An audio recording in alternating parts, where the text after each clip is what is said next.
which stands, one nation, under God, indivisible, with liberty and justice for all. Hello, everyone, and welcome to the March 18th, 2013 Board of Commissioners meeting. As always, we'll start off with public participation for anyone who cannot stay through the meeting. Seeing none, we'll go ahead and get started. I'd like to announce that we had an executive session immediately prior to this meeting. All commissioners were present except for Bill Spingler, and Don Curley left early.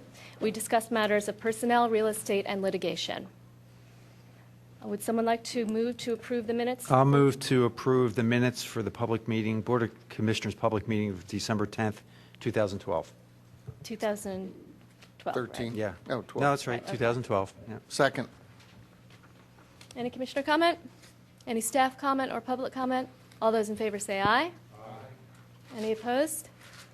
The motion passes 5-0. We will skip over to, we do not have the members that were going to be recognized here tonight, so we'll move right on to our departmental reports. Can I have a motion to approve of our reports? I'll move to accept the departmental reports. Anyone second? I'll second it. Any commissioner comment? Staff comment or public comment? Actually, I'll just make a, sorry, I'll make a brief comment. Last year I tried to highlight, one of the reasons why we get the departmental reports is to give us a synopsis, an executive summary of all the work that the departments do in the township. And I think it's a good idea to take a look at that each month and just recognize how much work is getting done. I'll start out I'll just do some highlights, and I'm not going to favor any one department, but I'll try to do a couple real quick. The Engineering and Public Works departments handled 280 separate activities for the month of, I assume this is February, and I apologize because I don't have the date in front of me, but yeah, February, which is a huge number of items. So thank you to all of you for your hard work on that. ComDev also handled a very large number. 150 permits were issued in February. And, keep in mind, these items and these activities are actually, very lengthy and time-consuming to address. It's not just someone filling out a form. It's someone actually going out and visiting a site. In some cases, they're going out and marking out different things and also doing inspections. Public Works Department, they maintain over 130 pieces of equipment in this township. That's everything from the police vehicles to the Public Works trucks, and all the equipment that they use, the chainsaws and everything you can imagine that they use to do their work. They cleared over 500 storm drains. So the storm drains, before every storm, we go out and make sure the storm drains are cleared of leaves and debris.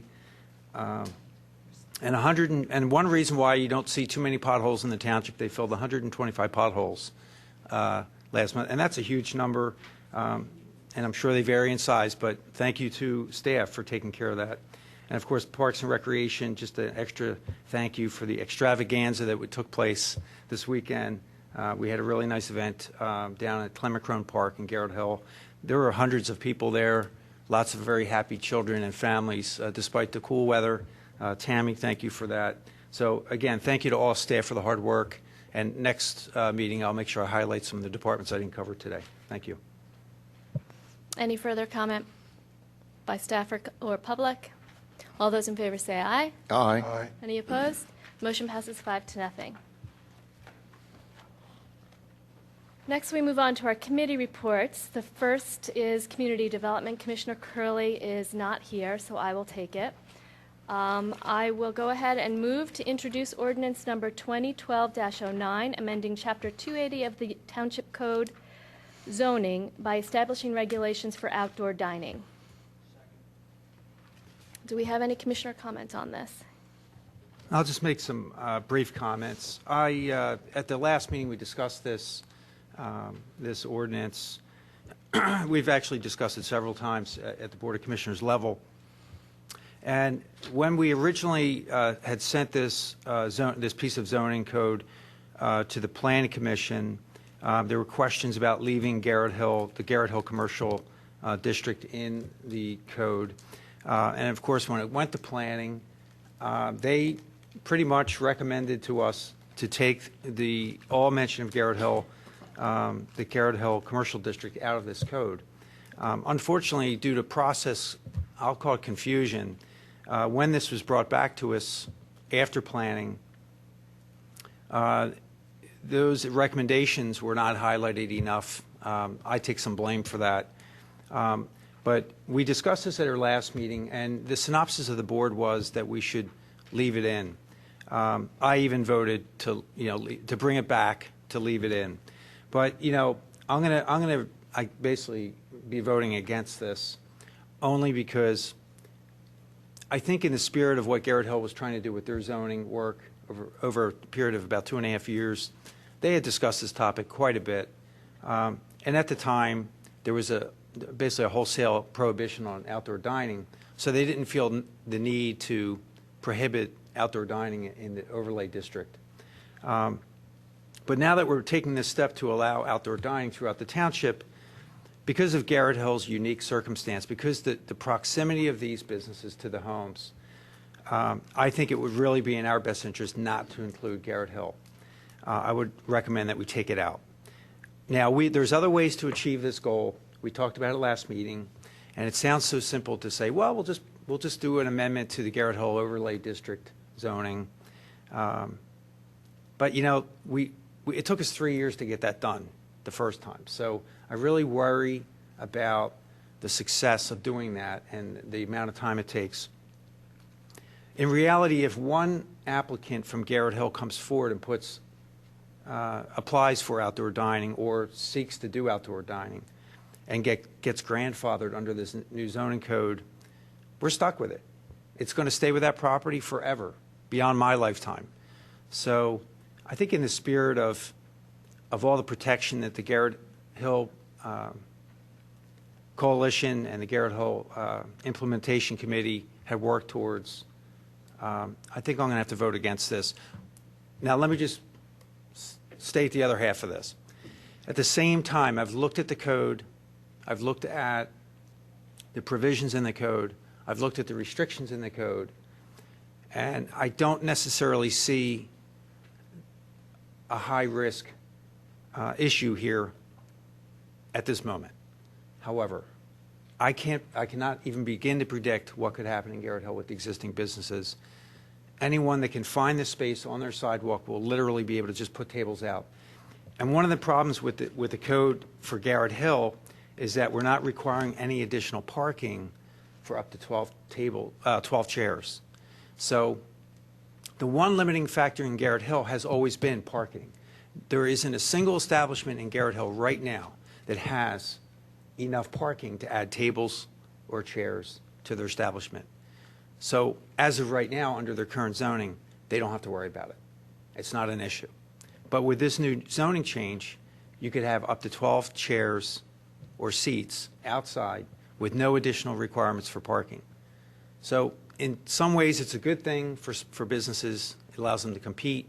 But for Garrett Hill, it essentially means that we have a risk, not going to say that it's going to happen, but we do have a risk that one of the bars in Garrett Hill will, in fact, somehow get outdoor seating installed, and then we'll be contending with the drinking outside. They'll be eating, but they'll be drinking. And right now, Garrett Hill is becoming a hotbed for college students again. We're seeing a lot of activity on Friday nights. We're seeing lines out the doors for those bars now, which we hadn't seen in years, but we're seeing it now. So my stance has changed because information's changed. I didn't realize that college students were going to Garrett Hill, but I realize now after going up there a couple weekends and looking that they're in fact coming in droves, literally droves, and having lines down the street to get into the bars. So I'm a little nervous about that. So therefore, I will be voting against this tonight. But if this does pass tonight, I do ask that this board and the township do everything they can to make sure that we get back to the Garrett Hill zoning and make sure that we put the protection in that we need for Garrett Hill. So there's my comment. John, as a short-term matter, couldn't we introduce and approve a moratorium on outdoor dining in Garrett Hill until such time as we modify the ordinances? No, No? no. There is no such thing as a moratorium on zoning in Pennsylvania. I mean, I understand, I mean, we've debated this. This is a comprehensive effort to address what isn't in the current code which is silent as to outdoor dining in most of the districts. WBOD was a special zoning classification. It's specifically spelled out, but in the other districts, I think there's one where it's specifically permitted, there's one where it's specifically prohibited, and the rest of them are silent, which means all those other districts, including Garrett Hill, if there's a restaurant, have an argument to be made today that this is a accessory use without any regulation. So that's, I think, what Kevin had explained last week. You know, that's why put this on the board. Tonight's introduction, it'll be advertised for your April 8th meeting. And then if Commissioner Fisher wants to make a decision to take out, because I think we're only dealing with the one sub-district in Garrett Hill in this ordinance, not all of Garrett Hill, covered by the Garrett Hill zoning. I mean, there's different classifications. Bring that back at a later date. Without looking at all the properties, though, John, I mean, the setbacks, I think, will protect Garrett Hill. I mean, there are no setbacks now, but these setbacks in this ordinance, I think, is sort of a built-in restriction on somebody wanting to do what you're describing as a possible problem.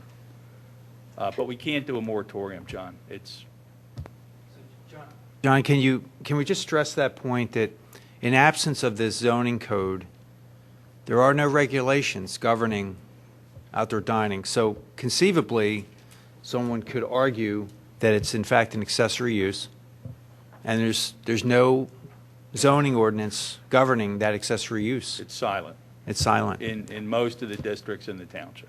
So it's really in our best interest to have such zoning code for all districts. I think you start with this, and then you've dealt with outdoor dining issues and regulations in every zoning district, and then you can back off of it later.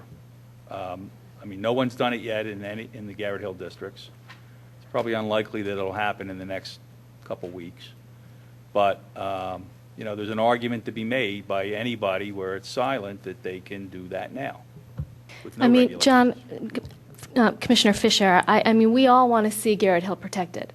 And to the point that you just made, if we did not include Garrett Hill in this ordinance, in the time between now and when we get an ordinance prohibiting all outdoor dining, you're at much greater risk for somebody submitting a grandfathered permit than you are without this ordinance. So, because not only could they get their permit, but they could get it without the restrictions that are in this ordinance, which are pretty tight. So, including the setbacks and the hours and the noise and et cetera.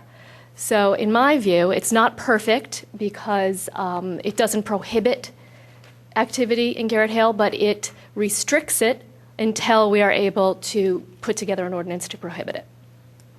So, do we have any other comment on this? Any staff comment or public comment?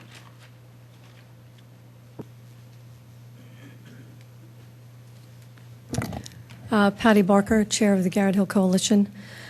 I don't know that it makes any sense for me to read my prepared remarks, but I guess the question I have is, as long as outdoor dining is permitted within the township, isn't it possible to remove Garrett Hill from that and or to say that in Section 1 you amend the ordinance to read outdoor dining is specifically prohibited in the GHZD?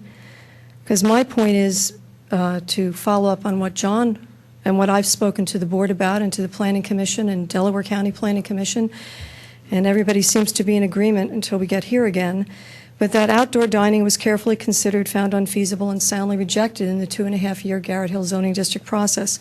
I hear what you're saying, that it doesn't specifically prohibit it, it's silent. I get that.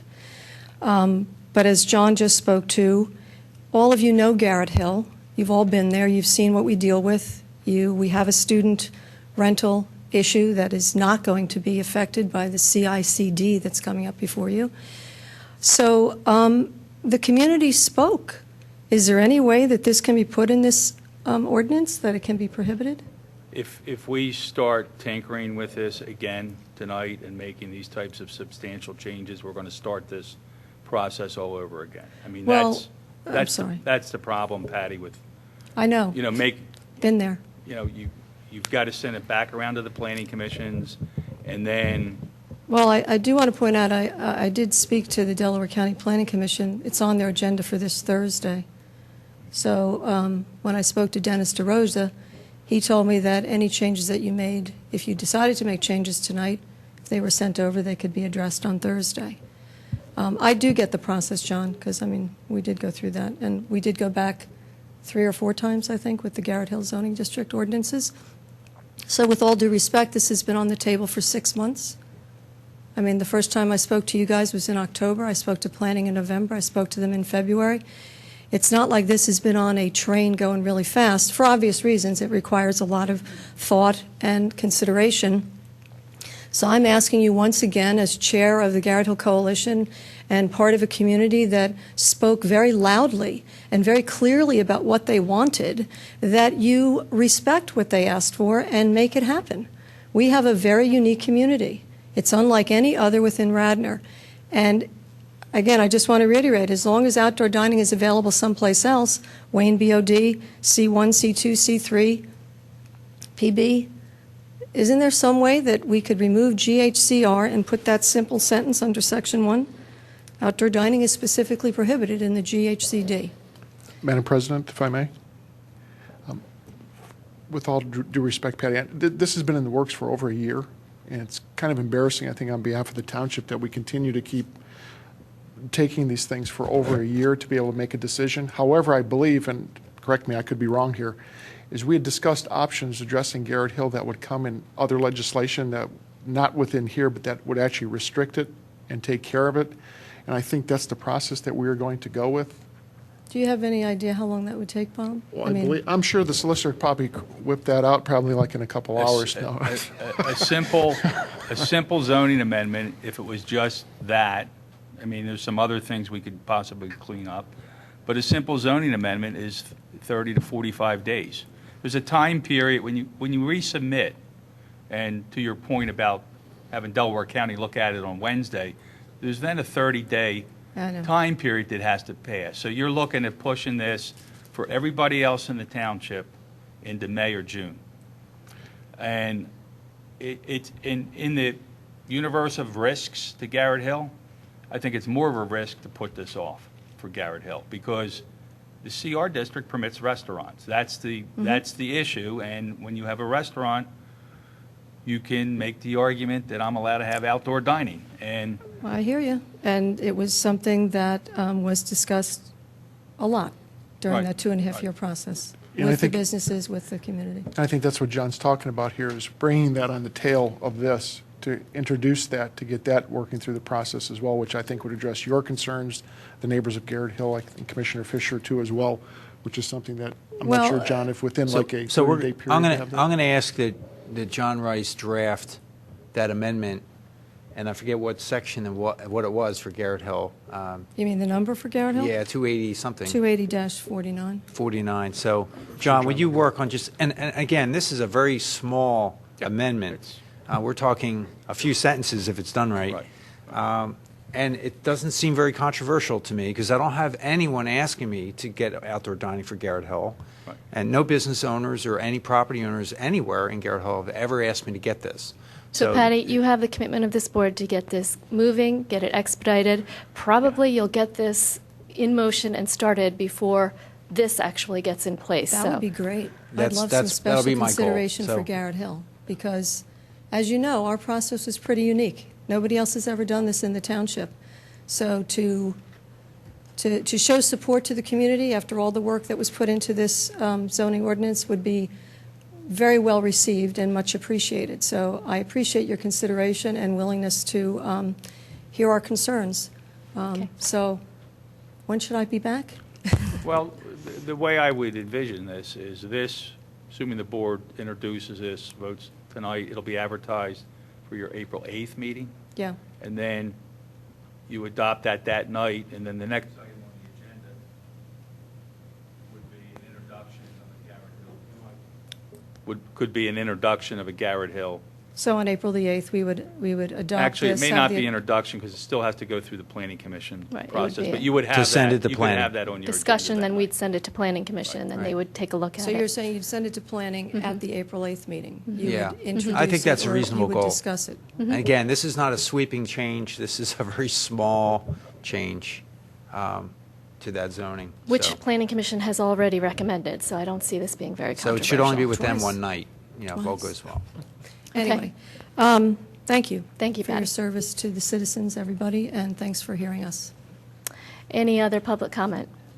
Okay, I'm going to go ahead and call a vote. All those in favor say aye. Aye. Aye. Any opposed? Passes 4-1 with Commissioner Fisher opposing. Next, we have a presentation from Biomed regarding the proposed development at 145 King of Prussia. We have some representatives from Biomed here. Let me just give a very brief synopsis of where we are, and then I'm going to turn it over to you. In September of 2012, Biomed came to us, this board, and presented a concept plan of what they were interested in doing to rehab and redo the Centacor site. The site that we're talking about is the one across from the high school on King of Prussia Road that has the workings on top of it. It's a laboratory building. This board heard the ideas. We sent it down to Comprehensive Plan Implementation Committee and the Planning Commission. Biomed went in front of both of those groups and in front of Planning Commission twice. And got a lot of feedback and suggestions. Most of the feedback was about traffic and with some concerns about density. And one of the things they asked Biomed to do was take a look at some other uses that might not be so intense, some sort of mixed use, it's particularly residential. So Biomed has gone back to the drawing board, and that is what they're here tonight, to show us their new thinking, current thinking on ideas that might make the use a little less intense, which is what Planning Commission asked for. So with that, I'm going to give you the floor Great. and take us through your presentation. Thank you. But before I begin, I will have to actually commend Radnor Township, which I do 90% of my driving, and correcting all the potholes. So I have to tell you one quick story. Of course, I bought my new car about a month ago, drove it off the lot, and about 20 minutes later hit a pothole not in Radnor Township and blew my tire out. So, the 125 potholes I smile at, and I thank Radnor Township because there are other townships that don't pay attention. So, thank you. You can always blame the state. It's mostly the state roads. Okay, well, whatever. I'm going to give Radnor Township credit. So, All right, so thank you, Elaine. I will be real brief in trying to go through. Tell us who you are. Oh, I'm Matt McDevitt. I'm an executive vice president with Biomed Realty Trust. Biomed owns the site at 145 King of Prussia Road. We have owned it since 2004. Centacor / Janssen, which is essentially a J&J company, leases 100% of the property through March of 2014. So that site is a 427,000 square foot site that Biomed has owned since our IPO back in 2004. This slide just tells you how crucial the location is for Radnor, but this gives you some background of what the site is today. It's a 5-building complex, 427,000 square feet, and currently right now there's 862 parking spaces on the site. Why does the presentation up here say 772? The parking? Yeah, it says total existing parking, 772. You have an old one, I guess? Okay. I think that was just a typo that was on there. I thought that was corrected, but apparently it wasn't on the handout. It is It's right correct here? on the slide. Okay. Why don't you look at the slides instead of the handout, maybe? Well, I did all my numbers on the, Okay, so you have the current parking and everything right in front of you on the slides, okay? So essentially, this is the next slide right here. This is essentially what we could do by right. So even though we have the 860-some parking we could actually build, If we wanted to demolish all of the 5 buildings, this is what we could do by right, which is a 522,000 square foot office complex, 3-story buildings, 2,000 parking spots. So as we look at what the Planning Commission and Board has asked us to consider, which is maybe a potential mixed use or, for the site. And as we studied it, there's a couple of things that jump out. So we think that a mixed use could actually reduce traffic impact. We know it will actually improve stormwater management. We think it will increase the use of transit. We will always continue to be good citizens and landlord and allow the high school for their overflow parking.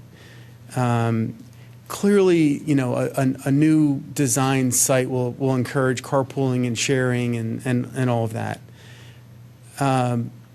Being able to redo the site will actually be able to improve King of Prussia Road the way it should be. And clearly, it's going to improve the aesthetics of the site. We're going to take down the ginormous, stuff on top of it won't be the green monster anymore. It'll be a much more attractive site.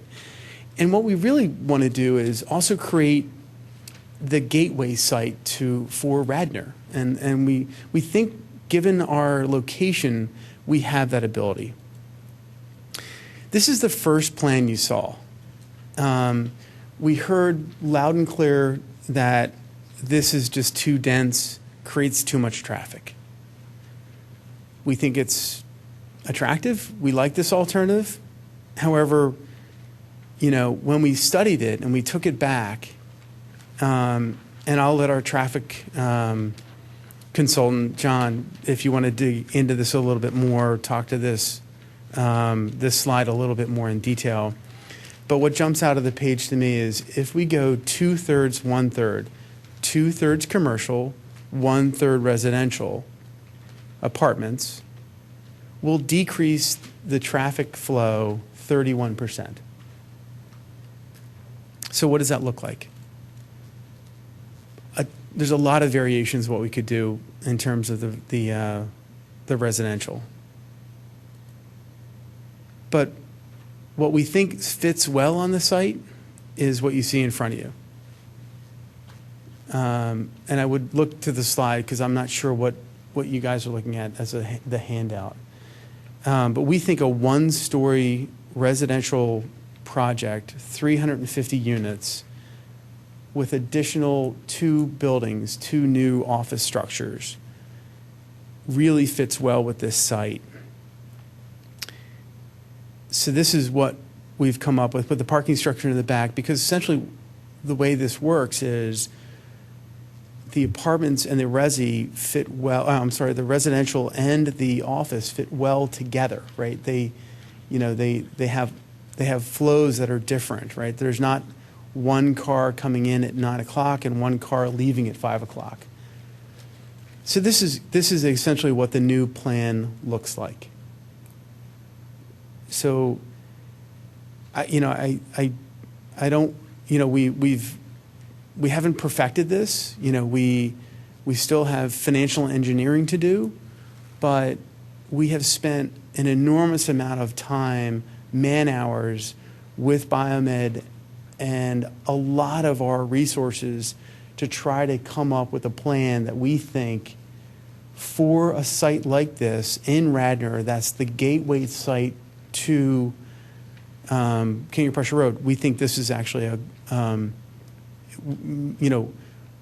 we've heard you, we want to discuss this. So I have the balance of my team here, and that's John and Alex and Ross, and we've added Mike Devine now, who is an expert in developing residential projects, and we brought him on. He comes from O'Neill Properties, and they've done many projects like this. So we think we have a really, really good comprehensive team. Tim Stoll is obviously, comes from Boston. He's from our Cambridge office. He brings, a ton of mixed use urban experience in redevelopment. And of course, you know Nick, our attorney. So I will turn it over to the rest of the team for questions. Your slide 9, if you go back one, I don't see a total number of parking spaces the other way. I see 205 in the parking structure, and then a bunch of other spaces. So how many parking spaces are you proposing? We're proposing 2,205. We just, rather than clutter up the plan Got with it. all that, we just in one spot listed the 2,205. And your by right is 2,053, so somewhere in the neighborhood about 10% above what your by right is what you're proposing. Off the top of my head, that sounds about right, but I haven't done that math. Well, no, I think the by right is right here. Well, Yeah. I think you labeled it. Yes. Right? Yeah. By right is what, 2053? Right. Correct. I just don't know if it's 10% or... Yeah, around 10. Yeah. And there's 862 there now. That's correct. So Correct. 1,300 more parking spaces. So how does that intuitively explain to me, how does that reduce traffic? Because by adding 1,300 parking spaces, you would infer from that you're having 1,300 cars coming in. You know what? Why don't we let the expert speak to this? Thank you. John Wichner with McMahon Associates. If I can go down to the one slide that Matt had presented. The comparison that we show on the slide that talks about the traffic impacts, this is a comparison between the previously proposed office development at 874,000 square feet, which we had presented a number of different times to Township staff. About 4 weeks ago, staff had asked us to take a look at implementing or introducing residential as part of a mixed-use dynamic to the site. And obviously, every residential unit you add, you reduce the square footage of the office component. And so what we did was a comparison between, again, the 874,000 square feet of office versus a 600,000 square foot office plus 350 residential units. And we went through the similar methodology for both proposals.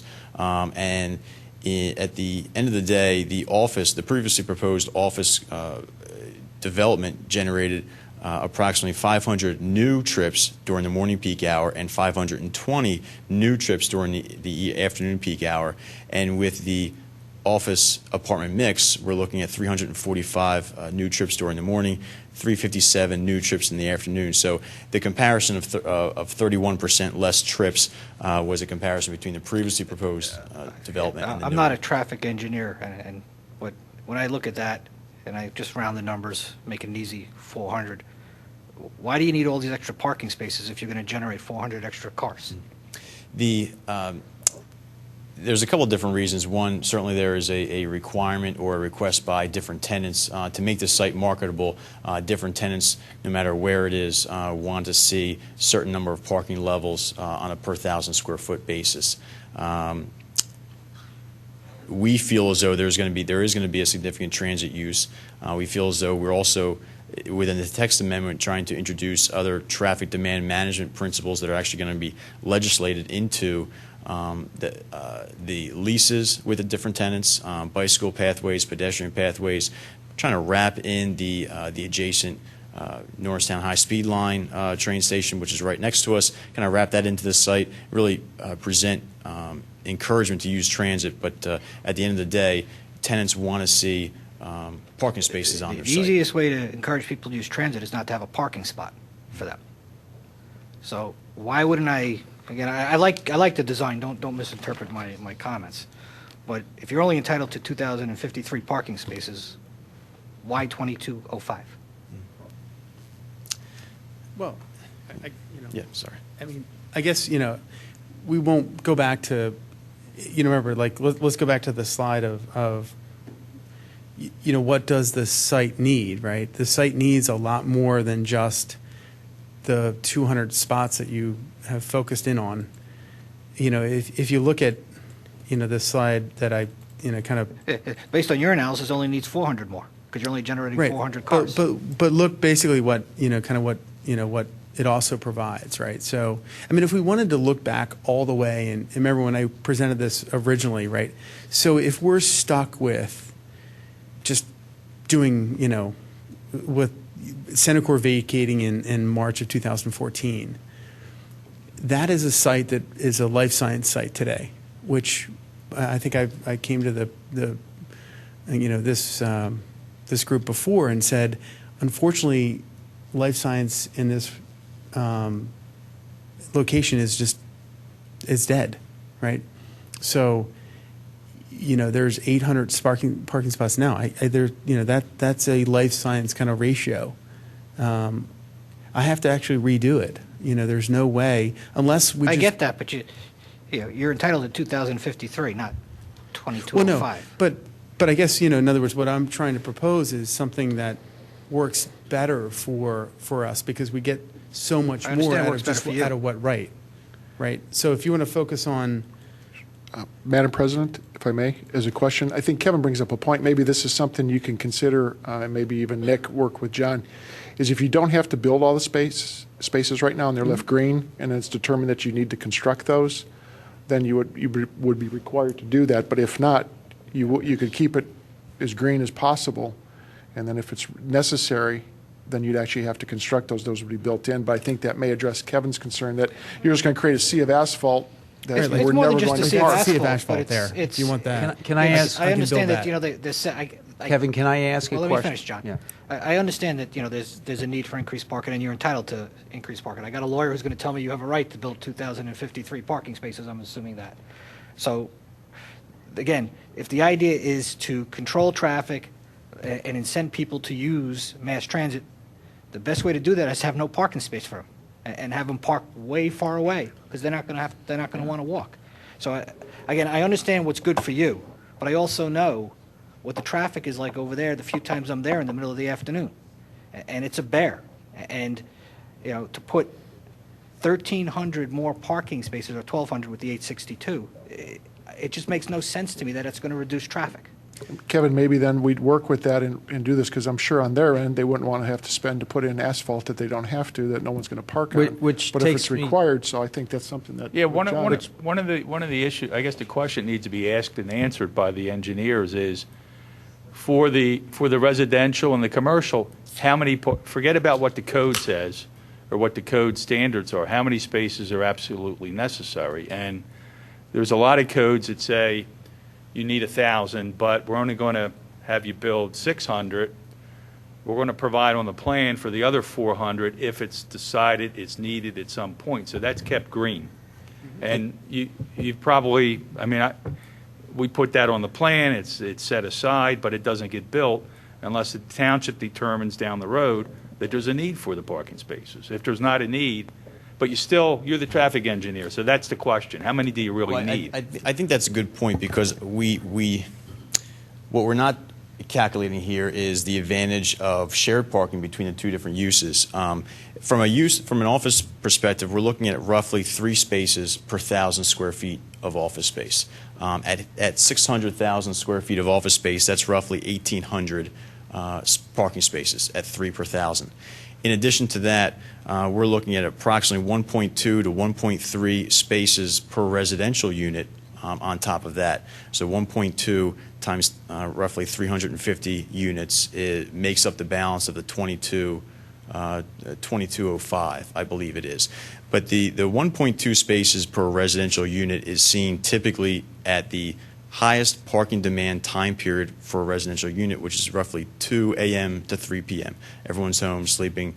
And the highest parking demand, obviously, for an office complex is typically between 7 a.m. and 5 p.m. So I think to the gentleman's point about looking at some calculations to show sharing of parking spaces during the different peak hours, I think that can actually reduce the number of spaces that were shown.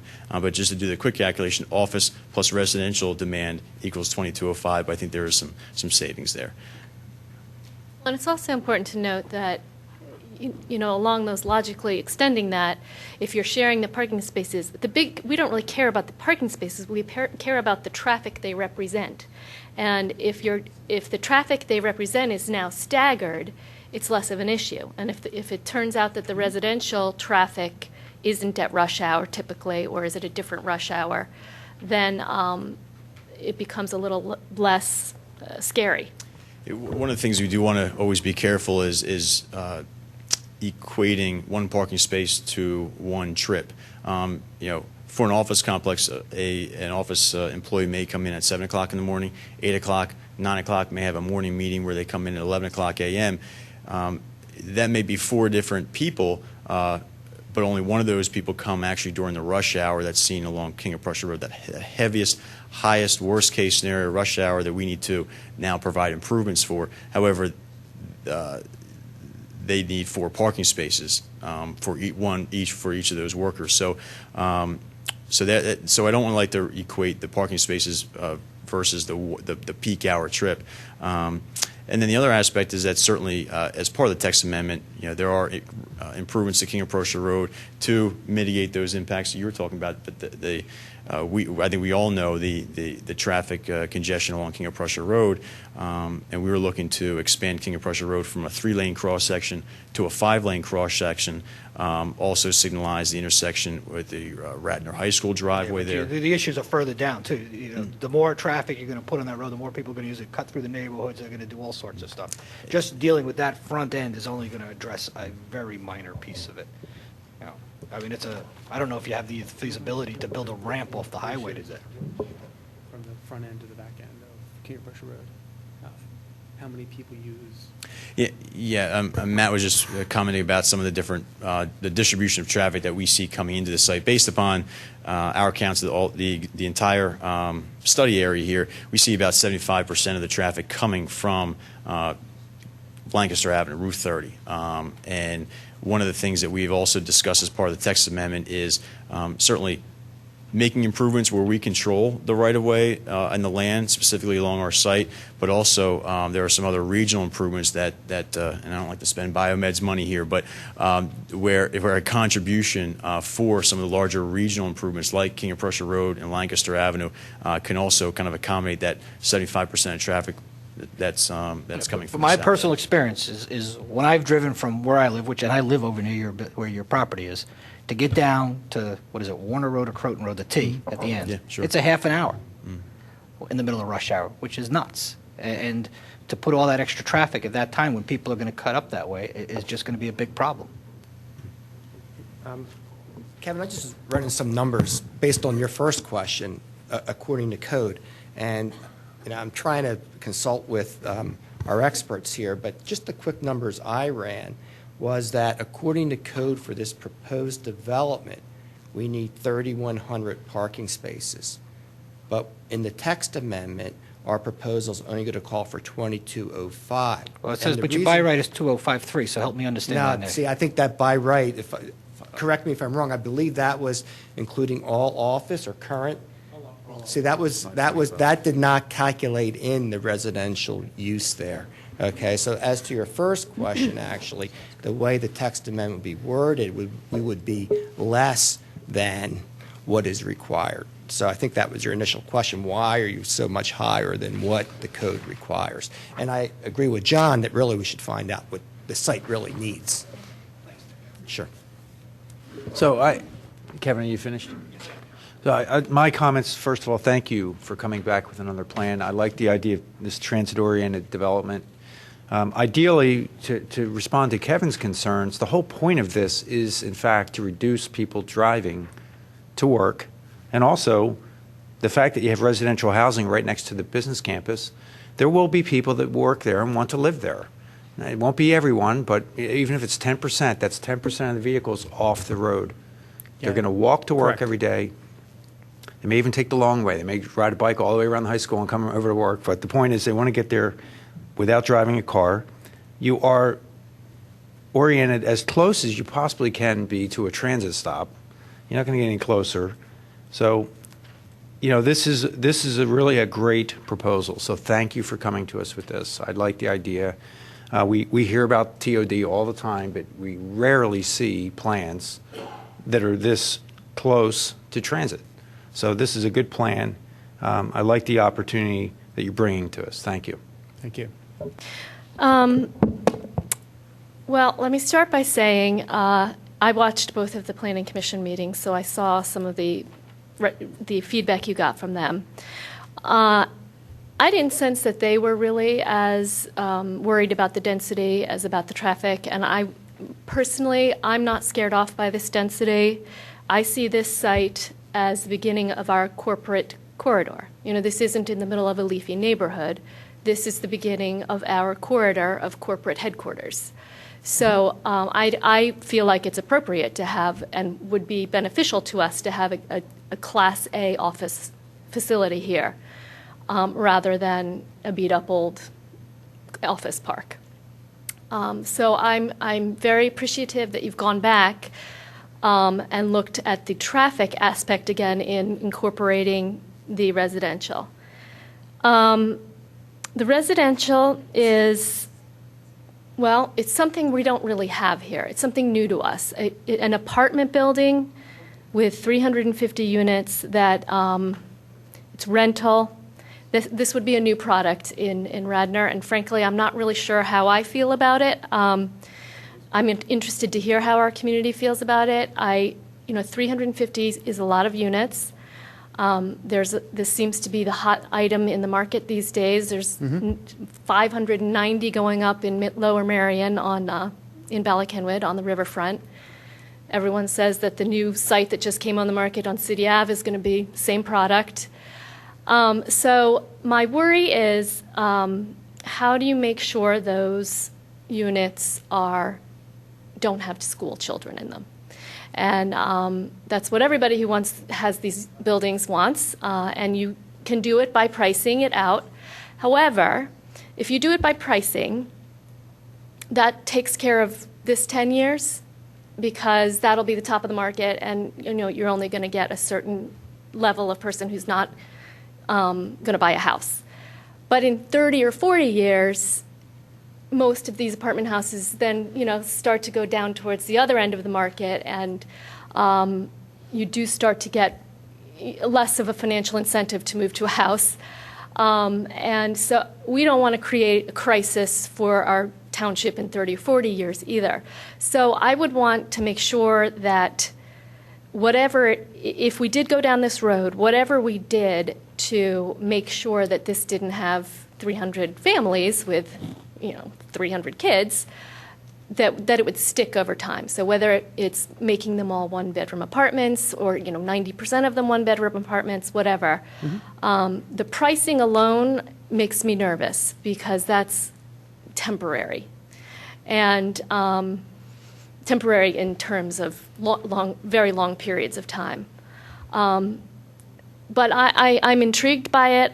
I'm anxious to hear more. I'm not sure who's going to live in these apartments, but I'm sure that as this progresses, you'll have some great studies and some evidence of who is going to live in these, and that they will go. And again, I really appreciate the fact that you've gone back and incorporated this. I do believe that it will, if not make the trips less, it will stagger them much more than having 3 large buildings. So those are my comments. Clearly, consciously, we didn't come with a plan that had 3 large residential buildings, right? And then mitigating the fact that, how could we not overload the schools that way? I could bring Mike up and he can run you through kind of the different projects that he has worked on that basically didn't overload schools, because one bedrooms are essentially what we want to target, because essentially that's what we think is our target market, right? So we think just intuitively executive housing, the 25, 35-year-old that wants that one bedroom, those are the people that are going to want to desire an upscale Radnor living. They're going to have the opportunity now to walk to restaurants. They're going to have the opportunity to walk to a restaurant that I'm sure we will put in, those 2 buildings. This will be a very attractive place for young professionals to live. The size of the unit will not be conducive for a family. We make more money doing 1-bedroom units. I don't want to burden you right now with the math and, we have not perfected the financial engineering, but, we're going to produce a product that is going to be high end. Can I tell you that there's going to be some people that will cram in and want to go to Radnor High School? Yeah, I'm sure there will be. Will it be designed for that? No. But, is it going to have parks and, and all the rest? No. But, if you want to hear from Mike and, some of his experience, I'll turn it over to Mike. I'll just be quick. So, thank you. I'm Mike Devine. I'm with the Biomed team. And actually, I developed that site in Lower Merion. And a lot of the concerns that you guys are having now came up with Lower Merion, Conshohocken, we've done it, West Norton. And the key things to remember of why this is like a live-work community. We've built live-work, and we built live-work play out in East Whiteland, or we're about to. So anyway, some of the key components is, number one, with the traffic. When you have office space, it's usually about 4 cars per 1,000. When you have residential, it's about 1.2 cars per unit. And that's what we're planning for, and we have it proven. So the other key thing to remember about traffic and trips is, like Matt was saying earlier, it's a reverse commute. So some people are going out from the residential, and some people are coming in to the office space. The other key component is what you said, John, is basically what we found is the people started living and walking to work. In Conshohocken, that was so evident because we built probably 800 units on the river in Conshohocken, and literally the people that were working at CardioNet and all the existing office space, our office space as well as our competitors, started moving into our site, into our residential. And it was great. It's a great community feel. And the other neat aspect was there was a train station there. So people started trending and teaching themselves, hey, I don't need to drive. I don't need a car. I can go to the train and be in Philadelphia or wherever I need to be. So same situation here. The other key thing that you brought up is how do you control, Lower Merion had the same concept, burdening the schools. So obviously Lower Merion and Radnor, best schools in the state, maybe in the country. So they had the same concern, and there's a way to do it with a mix of units. And the mix that we went with was 60-40. And obviously we're going to do the financial engineering and come up with a recommendation for that. But we were 60% one bedrooms, 40% two. The sizes of the unit, like Matt said, is really what drives. It's a mixture of price, the mix of the units, as well as the size. So we're not going to be building family 2 bedrooms, huge units. They're going to be a little tighter with high-end finishes. So we're looking for, I call it the 2 ends of the barbell. The one side is young professionals. The other side is empty nesters. We also get a lot of divorced people that move in there that want a nice place for them, if they have to move out of their home. And that's what we found. The other neat thing is what we did was we took a percentages of the units and we furnished them so that business people that worked in these office buildings, as well as Brandywine, those people can come and stay because there's not a lot of hotel rooms in Radnor. So, they're staying at the Marriott in Conshohocken. So people that, or the Radnor, but the Radnor's doesn't have a lot of bedrooms. It's always full, which is great. So we designed in Conshohocken, in Valley Forge, and even in Lower Merion, business suites where we furnish them for people that they can rent for 30 days. So you have an executive living there for 30 days or 40 days or 60, whatever it is, but long-term leases, long-term and short-term. So, and that was very successful. And it brings that clientele that you really want to bring to your township that are literally, working next door. And that's really the beauty of this kind of live and work site, which I think is, like Matt said, is a great statement for Radnor Township. It's beautiful. The people start mingling with each other. There's going to be restaurants in here that they can go and literally walk down and get some Starbucks or something like that.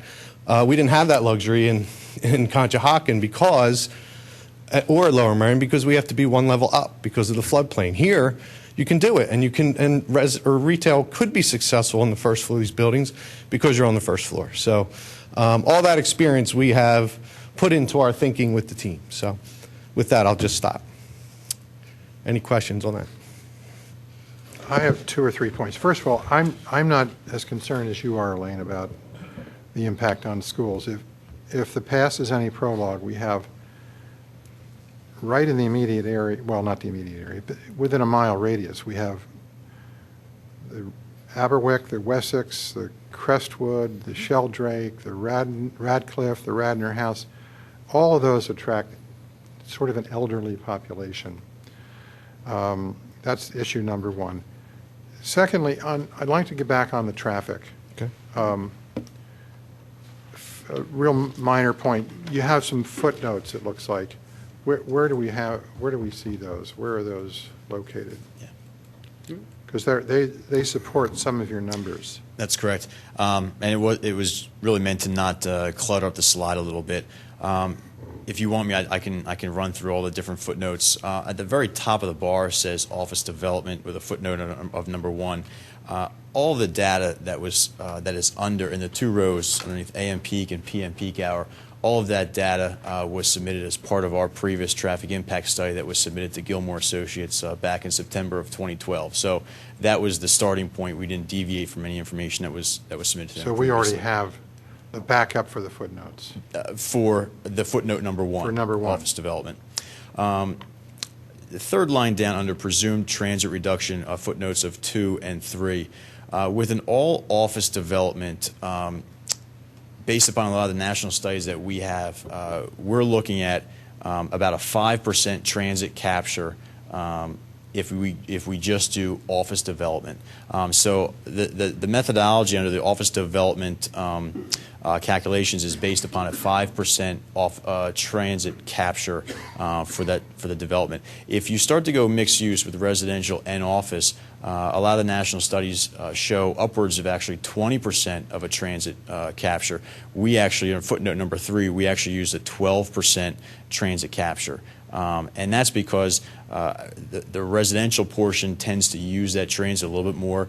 They may be workers from Center City that want to live out in Radnor, and they can be in downtown Philadelphia rather quickly. So introducing the residential mix allows us to go a higher transit capture. Footnote number 4 under existing site traffic. Those are based upon counts that we actually did at this site back in May of 2012. The site certainly is underutilized right now by Centacor. They're actually kind of in the process of moving out of this site. But back in May, when we started the entire traffic impact study, we wanted to get a baseline of what was being generated out there today at that time. And footnote number 5 under presumed vacant existing space traffic. Right now, there's about 177,000 square feet on site that's not being used at all. And so if we take a look at what, if Biomed kind of goes back and says, you know what, we're just going to fully rent out that space, get a new tenant into the existing space, we would expect that the additional 177,000 square feet would generate an additional 296 in the morning, 277 in the afternoon. So that's if we walk away and we go, we just rent out the building. So I do apologize. I didn't want to clutter up the slide, but that's okay. Those are the 5 footnotes. Mr. McDevitt, you're sort of the bridge to the past here. Did you look back to the heyday of Wyeth before Centacor to see how many automobile trips there were per day, how much transit use there was? What was the population at the site? Is there anything you can help us with on Commissioner Kevin Higgins' points about this is going to be a nightmare? It's already bad, but how bad was it when Wyeth was at its peak? We unfortunately don't have that data because we owned the site when it was just Centacor. I have made some inquiries into the Centacor folks if they knew how Wyeth was utilizing this site. We were asking going back quite a ways too. So, yeah, they were there from the late 70s or mid 70s until when was your? I think it was the 50s. Is that building that old? Yeah. 50s? That's the 50s. Yeah, that the buildings that the buildings I showed you in the beginning are in this front slide. These are 50s. Okay. Jim, yeah, it's the 50s. Maybe you and I could, but it's. Yeah, Wyeth was in since around the late 50s, I think, 58, 59. I remember doing some research previously on it. They came in like 58 or 59, late 50s. Okay. Well, just one little aside. I remember that when we were advancing air pollution rules here in the township 25 years ago when I was on the board, and we had chimneys actually burning newspaper and garbage in apartment houses. So I introduced an ordinance, and we got it passed, that would prohibit that. And one of the exceptions we made was for the animal research laboratory at Wyeth could continue to burn carcasses without coming under our general prohibition. Anyway, it would be interesting to know if there's any data available to test to try to prophesy how bad it's going to be. I won't use the word bad, but how much more impact there will be with traffic when you finish your project, your development, in contrast with the worst case during the Wyeth period. We'll try to find that, but we do know if we go this path, we won't be burning up, vivarium animals.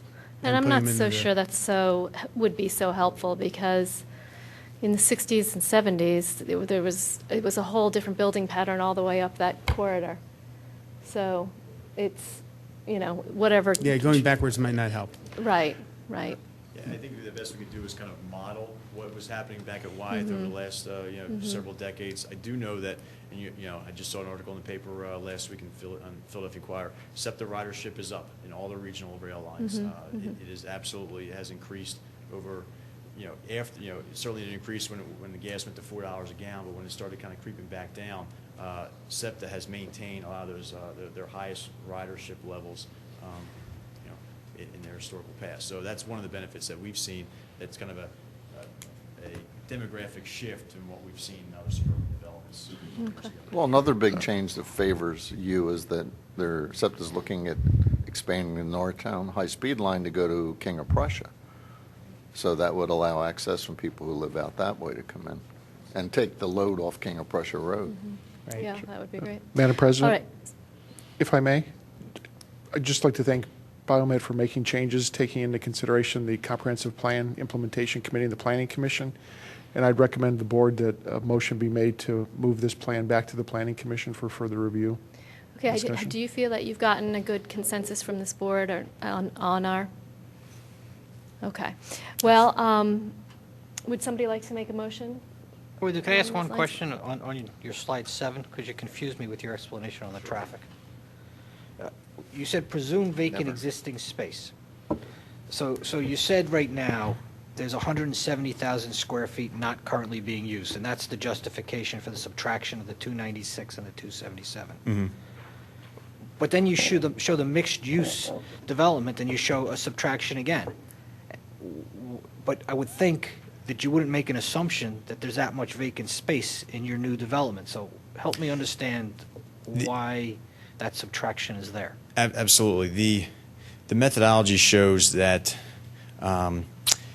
if you drop this development into a suburban location with no transit, none of those other principles, if you dropped off a 422 in Limerick Township, you would generate what's in the top line, and you start to take some of the transit reductions, the traffic demand management reductions, and under the presumed vacant existing space traffic, that's what would generate if we went away and the site was fully rented out. And what we want to do is compare, the difference of what the office building would generate versus what a mixed-use site would generate. And I'm not sure if I'm explaining it to your satisfaction here, but we're not anticipating 177,000 square feet of vacant space in the new Biomed site. We want to show that compared to what a typical suburban development without any transit capabilities or anything, we would generate new 345 trips and a new 357 versus what could be built out there today under the existing building size and current zoning. Okay, I'm looking for a motion to send these gentlemen to Planning Commission. So moved. Second? Second. Any other commissioner comment or staff comment? Any public comment? All right, all those in favor say aye. Aye. Motion Abstention, just one passes abstention. 5-0 with Commissioner Curley abstaining. Okay, so you know where you're going now, and good luck to you there. And we will see you again. Thank you again for coming in and for making the changes and presenting. Thank you. Thanks.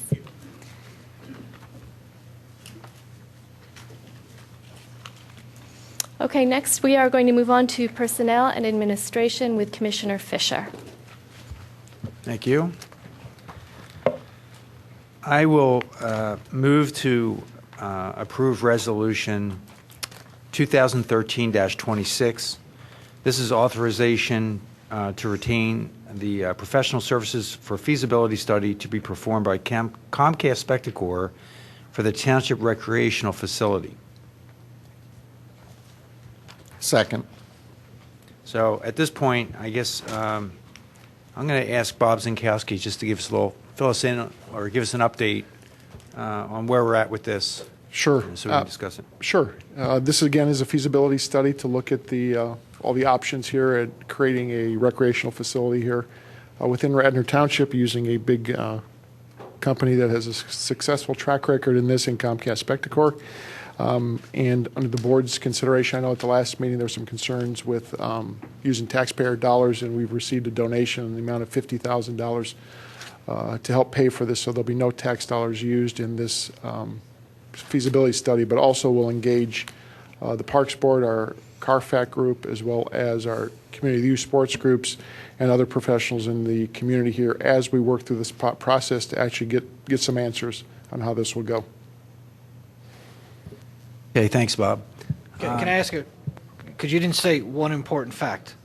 This proposal does not call for the study to be funded from the township budget. That is correct, absolutely correct. Sorry. Well, I noticed in the operative clause of the resolution, now therefore be it resolved, does hereby approve the performance of a feasibility study by Comcast Spectacor, a copy of which is attached here to and incorporated herein, provided that the costs of the study are funded through appropriate donations. Shouldn't we be more specific as to where the money is coming from? We could do that if you'd like to amend that. It's not as if we're going out to the public. Sure, we can do that, and it's $50,000 from Biomed. Biomed. Yes, Correct. I think we should say that. Yes, so we can make that amendment, correct. Thank you. That's good. Well, my concerns and the misgivings I think we heard at the last time this came up are much less when we're not paying for it. So I'm happy to accept this money. I'm happy to do this study and see where it goes. And I'm happy that someone else is paying for it. So. I'll second your comments. I agree. Actually, I was supporting of it before. And thank you, Bob, for your quick action and soliciting donations. So it doesn't come easy, but I appreciate it. So thank you. And I do support the idea of the study. This township used to have a lot of activity for young kids. When I purchased a house in this township 27 years ago, whenever that was, there was a skating rink, a roller rink, and there's no longer a roller rink. So the chance to have some type of a activity center that has multi-activities going on is a great opportunity. The fact that we can get this proposal done, this study done, for no taxpayer dollars is a win-win. I don't think there's any risk here. We're not deciding to build anything. We're not deciding anything other than to go ahead with the study that's being funded by someone else. So I appreciate that. I do look forward, though, to this opportunity. I think we really do need some activity center or activities that are not necessarily around organized sports. While we have lots of that going on, there are a lot of kids in this town that don't necessarily want to be on a team, and they actually just want to go rollerblade or skate or do something on a Friday night rather than sit home. So, something like this might be a great opportunity for them. And not to mention all the organized sports that we're able to use the facility. So, thank you. So, two Okay. questions for me. Why are we limiting this to Comcast? Why don't we just put this out to any organization that wants to do the things that all of us have agreed would be advisable to do? I believe no one has the expertise in this area as they do, and I think when you bring a corporate family in along with this that has the resources and abilities to be able to look at a facility and operate it in a business model, not your typical governmental model, I think this works. And I think because of a proven track record and experience in this, they seem like a very good partner to go along with this. But also to stipulate that once this study's done, that's it. We don't commit to anything further. And again, we've spent money, thousands of dollars in the past on studies that have gone nowhere. We could open this to any organization, and Comcast could be one of the ones that could bid on it or give us this opportunity, give us a proposal, correct? So we're not hurting ourselves by opening this up to sources outside of Comcast, are we?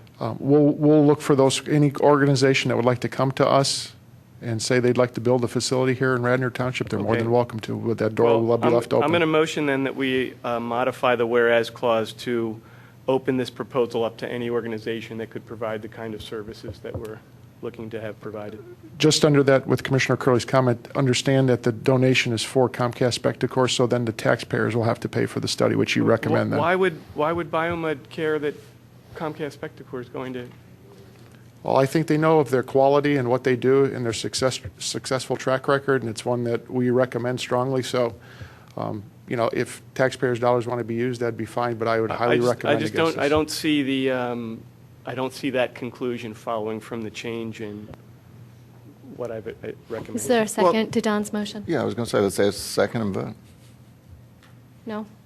Okay, motion fails for lack Okay, of a and then I second. had one other question. Do we have a conflict with Biomed in that they have a proposal before us, and now we're taking money from them to do something outside of, the scope of their proposal or their project? Is that a problem for us? In my opinion, I don't. I know the solicitor will, but I think here is you have a corporate partner here in the township that owns large pieces of real estate. They're willing to give money to help support this project. There will be a significant investment that they will make in this plan that's here, and they are not asking for any tax abatements or anything else. So I And find John, it. you're comfortable with it Yeah, also then? I'm For the same fine. reasons? I mean, the township gets donations from business entities, property owners all the time. This is sort of a different type of a situation, but I don't see any conflict problems with this, legal conflict problems with this. This is something they're interested in doing. They stepped up, and they're willing to fund the study, and that's as far as it's going to go. There's no other agreement regarding anything else over this. Bob, you said Comcast Spectacor has unique capabilities. Are you aware of any of their facilities being a joint relationship between a governmental entity and themselves, or are they all Comcast for-profit facilities? I think there's some colleges and university they partner with a lot of the colleges and universities that fall into the nonprofit categories. I think they would have that relationship. I could look further down the road with them of those kind of relationships, but Yeah, I mean, I just like to, you say they have unique capabilities, and I know that they have unique capabilities in running for-profit centers, but I don't know that, not that I'm knowledgeable, but I'm unaware of any sort of joint governmental Comcast partnership. And I think this is one that's probably a good model for government, instead of always looking to the taxpayers to raise taxes and look at the taxpayers to look at a public-private partnership, which I think when you look at the Agnes Irwin deal that was done, in which, again, they made improvements to our facility as well, and they pay us money on top of it.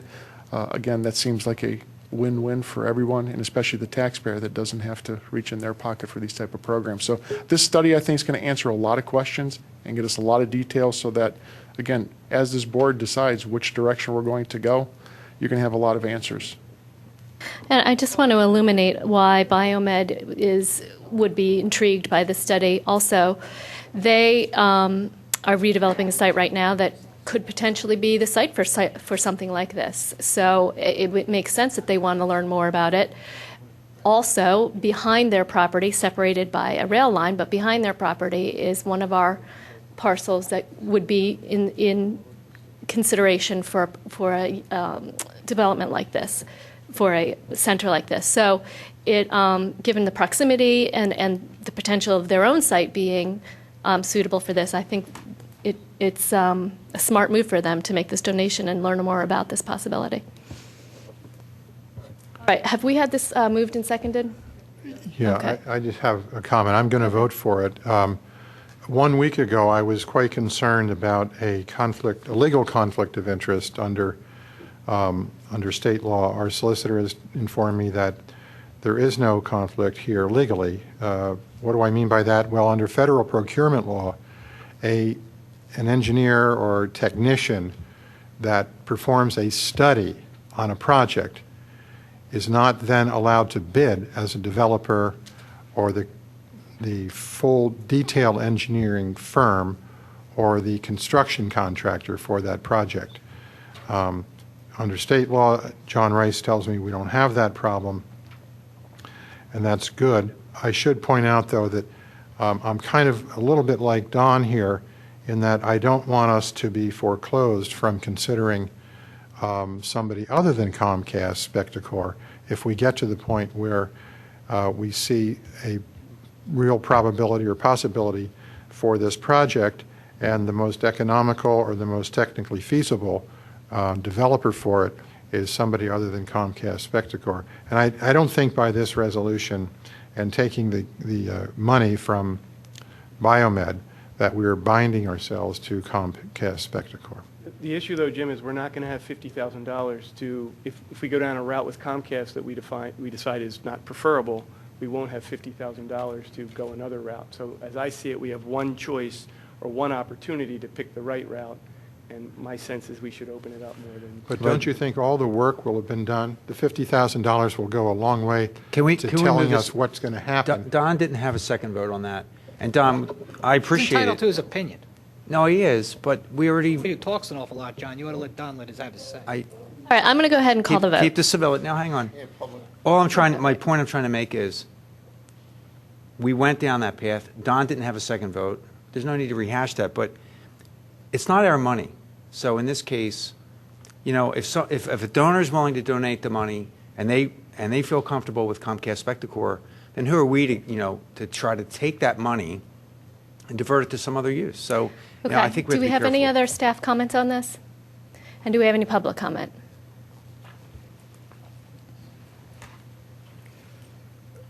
Rich Booker, Belrose Lane. I would like to say that I think Don's concerns are very, very cogent and sensible. I think Jim Higgins also and Kevin made some decent points here.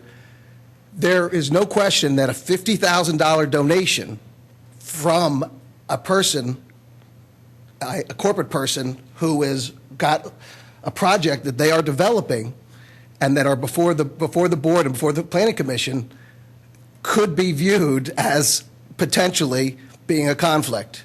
And I think that for this facility, that definitely is a concern. I would urge the board to open up and second Mr. Curley's amendment, because I don't see any reason why you wouldn't be able to open this up to anybody, and I think that would help to assuage any concerns that citizens such as myself would have about this type of a gift. Also, the gift was approved separately, but typically you would expect a gift to be approved, a $50,000 gift to the township. Typically, you would expect that to be approved. I would have expected it to be approved. So all those factors, I think, are rightfully considered and should be something that the board acts on and not awards it to one person. Thank you. Thank you. Sure. Any other public comment? Madam President, if I can, just to respond to that, I think the comments really are off point. Typically, I think it's good that we recognize a business that would like to step up in the community and help support something, but we can throw conspiracy theories out of all the ifs, ands, and whats. I think this township and this Board of Commissioners has taken the right approach here, where we're not like some other organizations where it's just raised taxes on the residents. Typically maybe like the schools or that, where it's easy or that to be able to do that. But I also think this is a new model of the way business should be done here in the government area instead of always looking at the taxpayer. And to me, I think it's personally a slap in the face to Biomed, who stepped up here with big time to be able to help support the community and come to Radnor Township. And I think when we look at sponsorships from other groups and organizations in town and businesses, when they look at sponsoring recreation programs or events, to basically look to say they may be trying to win favor instead of giving back to the community, I think that's wrong. And again, too, is we'll let this go through its process. The township, as to be aware, the township did budget money, $50,000 for this feasibility study. If the board would like to pay those dollars and do another study at the same time concurrently, that's up to the board. But I think it's time that we stop using taxpayers' dollars and start looking from the business model where we don't have to go back to the taxpayer over and over and over again. Thanks, Bob. I'm going to call the vote. All those in favor say aye. Aye. You know what? We're going to go ahead and move on. We have a lot ahead of us tonight. All those in favor say aye. And those opposed? Okay, it passes 6-0. All right, next we are going to move on to Parks and Recreation. And tonight, under Parks and Recreation, the only item we have is the presentation of the 4 finalists that are going to make presentations about partnering with us to rehab and renovate the Willows. Would you like me to introduce them? Sure, I'm going to lay out the ground rules. Just so everyone knows, we're going to give each party 20 minutes to make their presentations. Exactly 20 minutes, to be fair to everyone. I don't want to cut anyone off, but I will cut you off. When you're at 18 minutes, I'll indicate that you have 2 minutes left, and then at 20 minutes, you're done. After the 20 minutes, we'll have 10 minutes of Q&A with the commissioners. After we get through all 4, so 2 hours later, we will, if there's public comment, we'll take public comment at that point. But we're going to get through the presentations and the commissioner comment, and then if there's public comment, we would take it then. All right, Commissioner Nagel, would you like to introduce the And just a little background, we had solicited proposals for the adaptive reuse of the Willows a while ago. We had 8 or 9. The Parks Board then ranked those for us, and we cut the list down further and asked for a second go-around. At that time, we also added an additional proposer because they had been excluded due to their geographic location and where we put the news out about the request. So we added Conroy. And we're going to start off with them. So would you come up, please? And please introduce your team.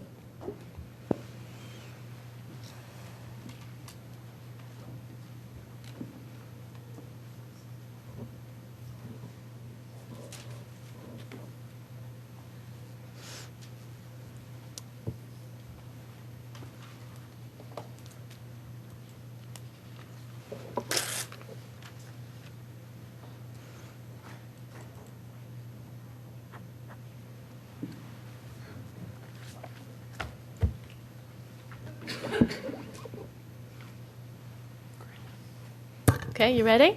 We are ready. I'm getting you started. Start the clock. Thank you.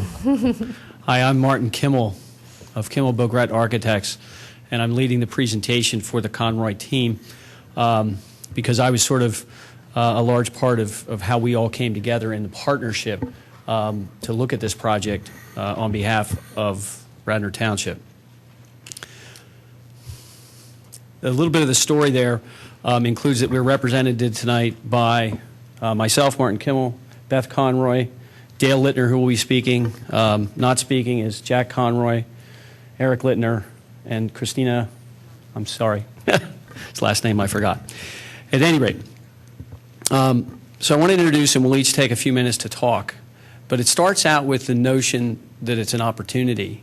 in the community. And I so happen to live about 1.5 miles from here, and my kids, I think they caught and interrogated and released their first crayfish in the ponds at the Willows and had their first hike in the Willows, so we're well familiar with it and what its value is in the community.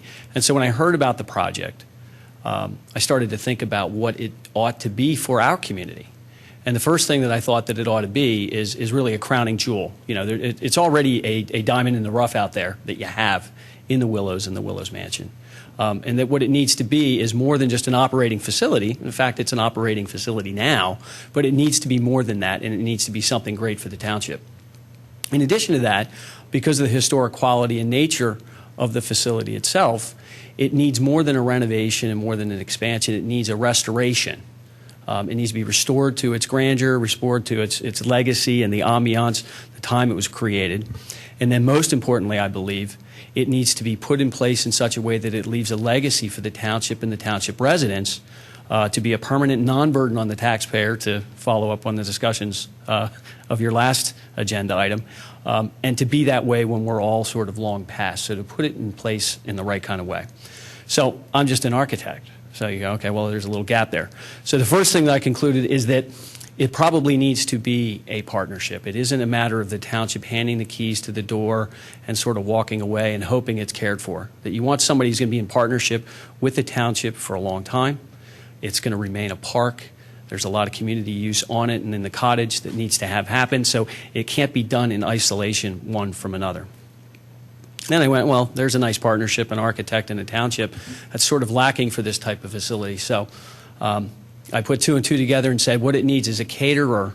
If it's going to be the type of facility that operates in the way that many of us envision, it needs to have a caterer, but it really needs to have the right caterer. And so I happen to know well of Conroy Catering, always exceptional, but they are exceptional in that they have developed, operated, owned, and run historically based facilities for many, many years. And Beth will give you some detail on that, including Knowlton Mansion and Glen Ford Mansion. They've restored those one of those properties themselves and maintained the others. And so that's a great piece of the puzzle for doing the right thing. So now we have a caterer, and we have an architect, and we have the township, and that's nice, but that's not all the pieces that you need because so much needs to be done there. It needs substantial capital improvement.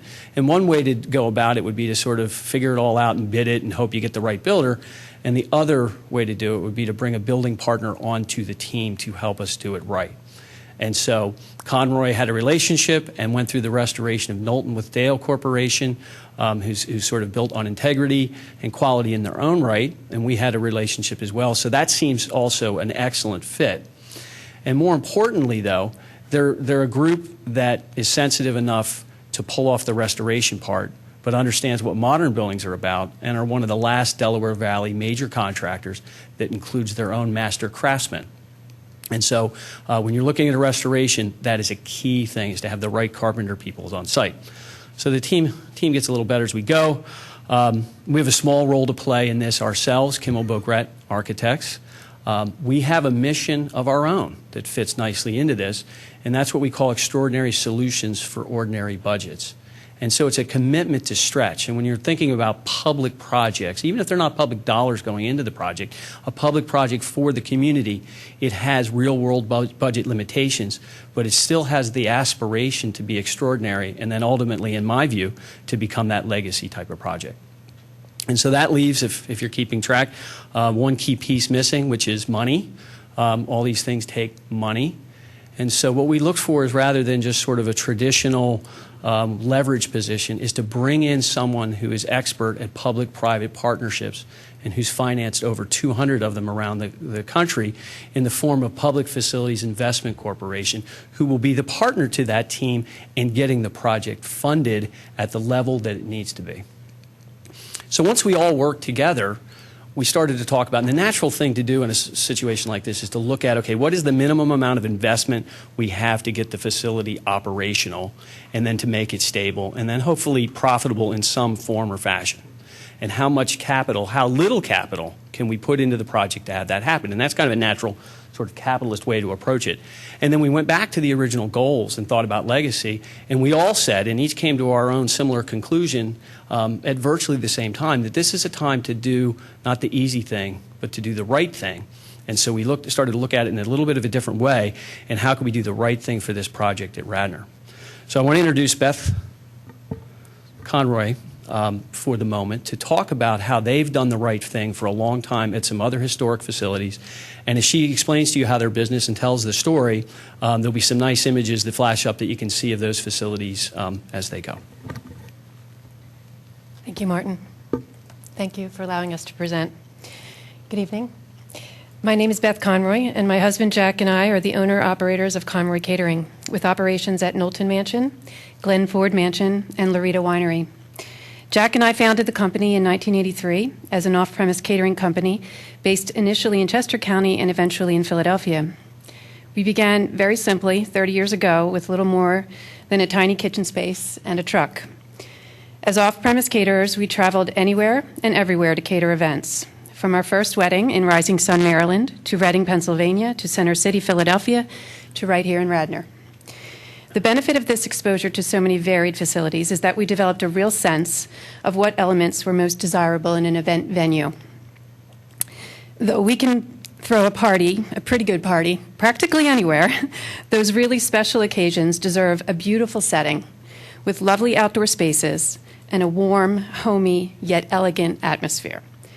For me, a touch of history adds just the right air of romance.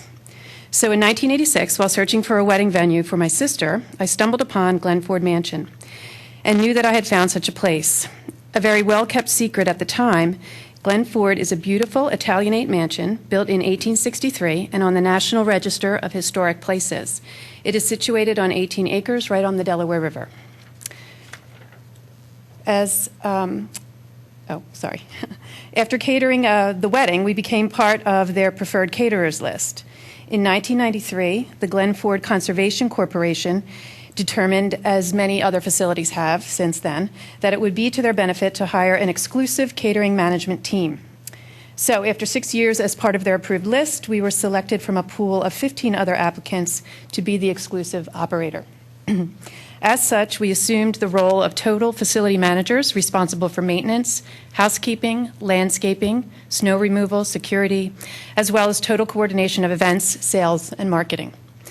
We very quickly learned that with the romance of an historic setting comes the very particular challenges of the upkeep of a 150-year-old building. After a while, it became evident that the venue would benefit from the addition of a single large space where guests could enjoy dinner and dancing and be all together. With the encouragement of the Glen Ford stewards, we set out to design and build a 7,000 square foot structure which would complement the beautiful building and provide the much needed space. Jack traveled to Germany to meet with a company that specialized in this type of conservatory structure and contracted them to build the very first of its kind in the United States. We customized the color and the ironwork detail to complement the existing building, and for the past 7 years, it has provided the perfect space to accommodate guests and at the same time has helped to preserve and protect the mansion. During the same time period, another historic gem crossed our path, this time right in the backyard of my husband's childhood home. Also listed on the National Register, Knowlton was built in 1879, and it was designed by the esteemed Victorian architect Frank Furness. It is a perfect example of his signature style. Despite its obvious rich history and architectural significance, it had fallen into a state of severe disrepair when my husband first pointed it out to me as what he thought would be the perfect wedding event venue. I'm embarrassed to admit that at the time I didn't quite see it. Despite my reservations, Jack could already clearly see it fully restored to its Victorian splendor, and there wasn't much that could be done to dissuade him from that quest. So in 1997, with an already busy catering business and 2 small children, we purchased the 13-acre estate and began a true labor of love. For the next 18 months, we did not sleep. But help came to us just when we needed it most. We met a college student working on her architectural history degree and completing her thesis on Frank Furness. Would we allow her access to the house and its little time capsule of treasures, and in exchange, she would share her research with us for restoration purposes? Well, of course, the answer was yes. Ms. Romano, 16 years later, remains a full-time member of our staff.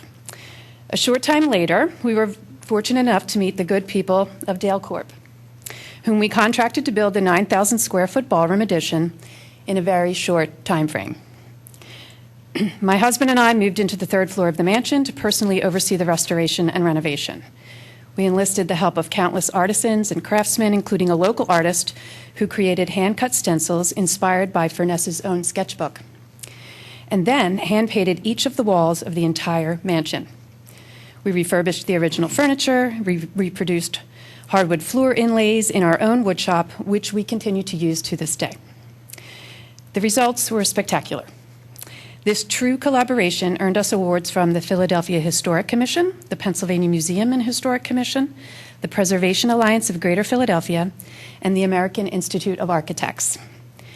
Today, Knowlton Mansion serves as our base of operations and houses our 3,000 square foot state-of-the-art kitchen and pastry room, ballroom, and our corporate offices. We also maintain a 3,000 square foot garden on the property, where we grow herbs, lettuce, tomatoes, and vegetables, which we utilize seasonally in our menus. We have 25 full-time staff and 60-plus part-time event staff. In addition to chefs, pastry chefs, event and sales managers, housekeeping, laundry, and maintenance staff, we also employ a seasonal gardener, an architectural historian, and a permanent part-time master carpenter. As facility managers, we have developed comprehensive systems manuals, maintenance schedules, security and safety checklists, as well as specific manuals relating to each facility in which we work. As event specialists, beautiful food and exceptional service have always been our goal. We achieve this through use of fresh quality ingredients, handmade hors d'oeuvres, an in-house pastry arts team, and an overall made-from-scratch philosophy. We execute over 300 events per year, nearly 200 of which are weddings. As owners, we are committed to supporting and partnering with the communities in which we work. We have successfully forged positive working relationships with our neighbors, including area hospitals, youth organizations, religious service organizations, as well as local police, firefighters, and civic groups.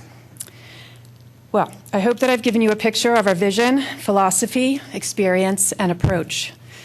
We often are presented with opportunities to expand our operation to other venues. It is not, however, often that we encounter what feels like a perfect fit. The Willows is a remarkable property, rich with history and potential. It deserves not only preservation, but a vibrant rebirth. We would welcome the opportunity to be part of the team that breathes new life into this very special place. Thank you.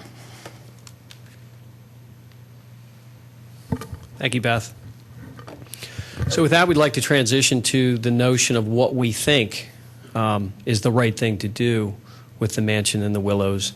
And I'll just highlight a few of the highlights from the existing building, the old building. I specifically want to highlight the terrace that was off of, and porches that were off of the mansion that are no longer currently there, because they become the inspiration for the expansion that we propose. You all are no doubt well familiar, but the X factor is restoration as far as we're considered. And so Christina will lead the team that we have to make sure that not only is the building restored to its original grandeur, but that it's done in a period-specific way, and that would include the exterior, the interior, throughout, all the way down to the furnishings, and then ultimately some modern expansions that you need to have a facility like this operate that are built in a sensitive way, and not unlike what you saw at Knowlton Mansion. Specifically, I want to highlight with my cursor the things that we propose to do on the site first. First, we would intend to rebuild both entrances with proper signage and proper visibility and proper lighting to improve that condition where it impacts the street. Also at the street, we plan and understand that we will be bringing in new utilities to the building, and that would be water and gas and power in order to be able to do this project. So it includes a full infrastructure upgrade. As we move down the drive, you'll all think fondly of the cottage, and the cottage, sits in the floodplain, so it has its own challenges. But what we want to do is make sure that that is usable in its best case for the community. So our proposal here includes a substantial amount of money to improve the exterior of the building itself, to add public restroom facilities that would be usable for community functions, and specifically then for the park. And you could, if you so chose, once you had them, eliminate porta potties as one of the features you have on the park. So we propose to do that as well. For the balance of the grounds, we impose that to remain as it is in full use by the community, as you all see fit from time to time, with obviously the understanding that we would hope to expect to have it remain the park and to have the wonderful views that you have located as well. We know that for safety and for functionality, over here on the left, we're going to have to improve the parking. So we're going to add a third parking bay, improve and widen the drive lane up near the house to allow vehicles to be able to go up and turn around and have sort of two-way traffic, just enough to have that be much more serviceable than it is today, which is a challenge. And then we would be proposing then, if we zoom in, to then add to a ballroom to the facility, add exterior terraces to the facility, make improvements to the existing pool area as required to have outdoor weddings, and then, of course, make the restoration move that I've already described to you. So looking at the existing layout of the house, I want to highlight a few things. As much as it's a mansion, it's a pretty modest mansion in terms of its scope and scale. And if you've been there in the square footage, notwithstanding the wonderful 50s-ish addition off to the right, the atrium that you might call it, you have really 4 main usable rooms in the house: the hall, the dining room, the living room, and the ballroom. And then you have service areas in the kitchen off to that. So that's not nearly enough for us to be able to have that. So recall then the porches that were off to the I guess that's the north side of the building, but the view side of the building, that basically came off of the cocktail room, well, off of the dining room and so on. And then imagine now, if you will, a new ballroom, modern, that is actually set down the hill. So you would come through those rooms, still use those rooms that would be restored and furnished, and you would walk down sort of grand stairs into a ballroom space. That you would have back of the house access from the kitchen to service folks, and that you would have an addition on the right-hand side that would give you proper modern toilet facilities for the scale that you would need, and so on, as well as a terrace. Okay. So we're going to walk you really fast now as time flies. We're going to utilize the second floor for guest quarters, for destination weddings, and renovate that into the modern. And then I will show you some enhanced renderings: photo before, photo after showing the addition, photo before, photo after showing the addition from at the pond, photo before, photo after with the addition, photo before, after with the terrace, and this view. So with that, doing the right thing takes a creative funding source, and Dale Littner will walk you through that. All right. I'll do it as quickly as possible. I'm just going to hit the main points. One of the things Martin had talked about earlier is when we looked at it, we talked about this being a team approach. And one of the most important parts is Radnor becomes the 5th member of the team. By doing what is the P3 program that PFIC, Public Facilities Investment Corporation, uses, it's a risk transfer to the private sector. So even though we're doing the thing, it decreases the immediate expenditures of the township by shifting the responsibility for the maintenance and operation onto the operator. As Martin talked about, the grand changes we're doing, it's approximately $4 million worth of renovations, or restorations and improvements and additions that we would be doing. And as of right now, we estimate the value of the mansion house is about $2 to $3 million. After this, when the operations are stabilized, we actually project that it would be as high as $8 to $10 million. The main point of what we're doing, and I'm speeding through this a little bit, is that the township keeps the asset. We're not planning on buying it from you, taking it from you. Using PFIC's P3 program, which is a public-private partnership program, that's what the P3 is. The township keeps the asset, which gives you a I'm going to go ahead and fail-safe. interrupt you right now because your time is up. But I imagine that a lot of our questions have to do with the financial aspects of this, since we've just gotten to that. Right. So why don't you stay there, I and will. I will allow, if I can start if you want to start. Just roughly the number of events per year necessary to make this happen. We actually are estimating about 80 to 100 wedding-type events, which would be the full-scale events with hopefully as much as another 60 to 70 other type smaller events, corporate events, things like that. So in the 150. So the number at a wedding, what's the number of people at a wedding? We're actually programmed to be about 250 people at the upside. What is the timeline for that type of renovation? We would hope that if everything goes, we would be able to get in ground probably this fall and be using it by next summer. Okay, and the $4 million renovation, that's what you would do, and you would do that all up front? Yes. And that Yes. would be borne by the group? The P3 program. It actually, PFIC puts in place the funding. And would you be looking to enter into a long-term lease? And what relationship would you want? Yes, it would with actually be a 29-year lease type relationship with the, it could be upwards of 29-year lease. And the infrastructure improvements that would include the water line, do you know that if that would include sprinkling and fire? It would include bringing the mansion up to full code, which would need sprinklers and so forth. And what about township use or community organization use? What kind of proposal do you have for? Actually, I should probably let somebody else answer this, but in general, the discussions have been that everything we do, township, communities, use the facilities, everything that Conroy, all their facilities. I would say that it would not be a free situation as it may be now, but it would be discounted type program. And if I understood your numbers correctly, if you're running a wedding 80 to 100 per year, that's pretty much a wedding almost every functional Friday and Saturday. We hope to be doing weddings every Friday and Saturday night, yes.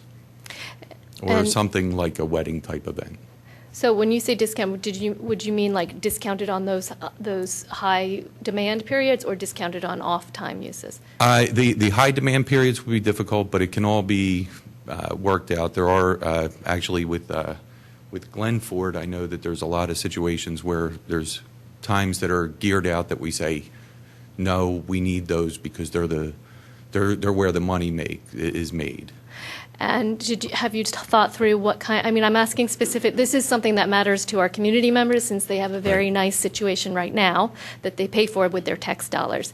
So this will be a question that we get from our residents. Have you thought through what kind of discount that would look like? We have not completely thought that through, no. Just one of the points that I did not say is through the program and Radnor being a partner in the whole deal, the goal is to actually, once stabilized, to return to Radnor Township the tune of $75,000 to $100,000 a year.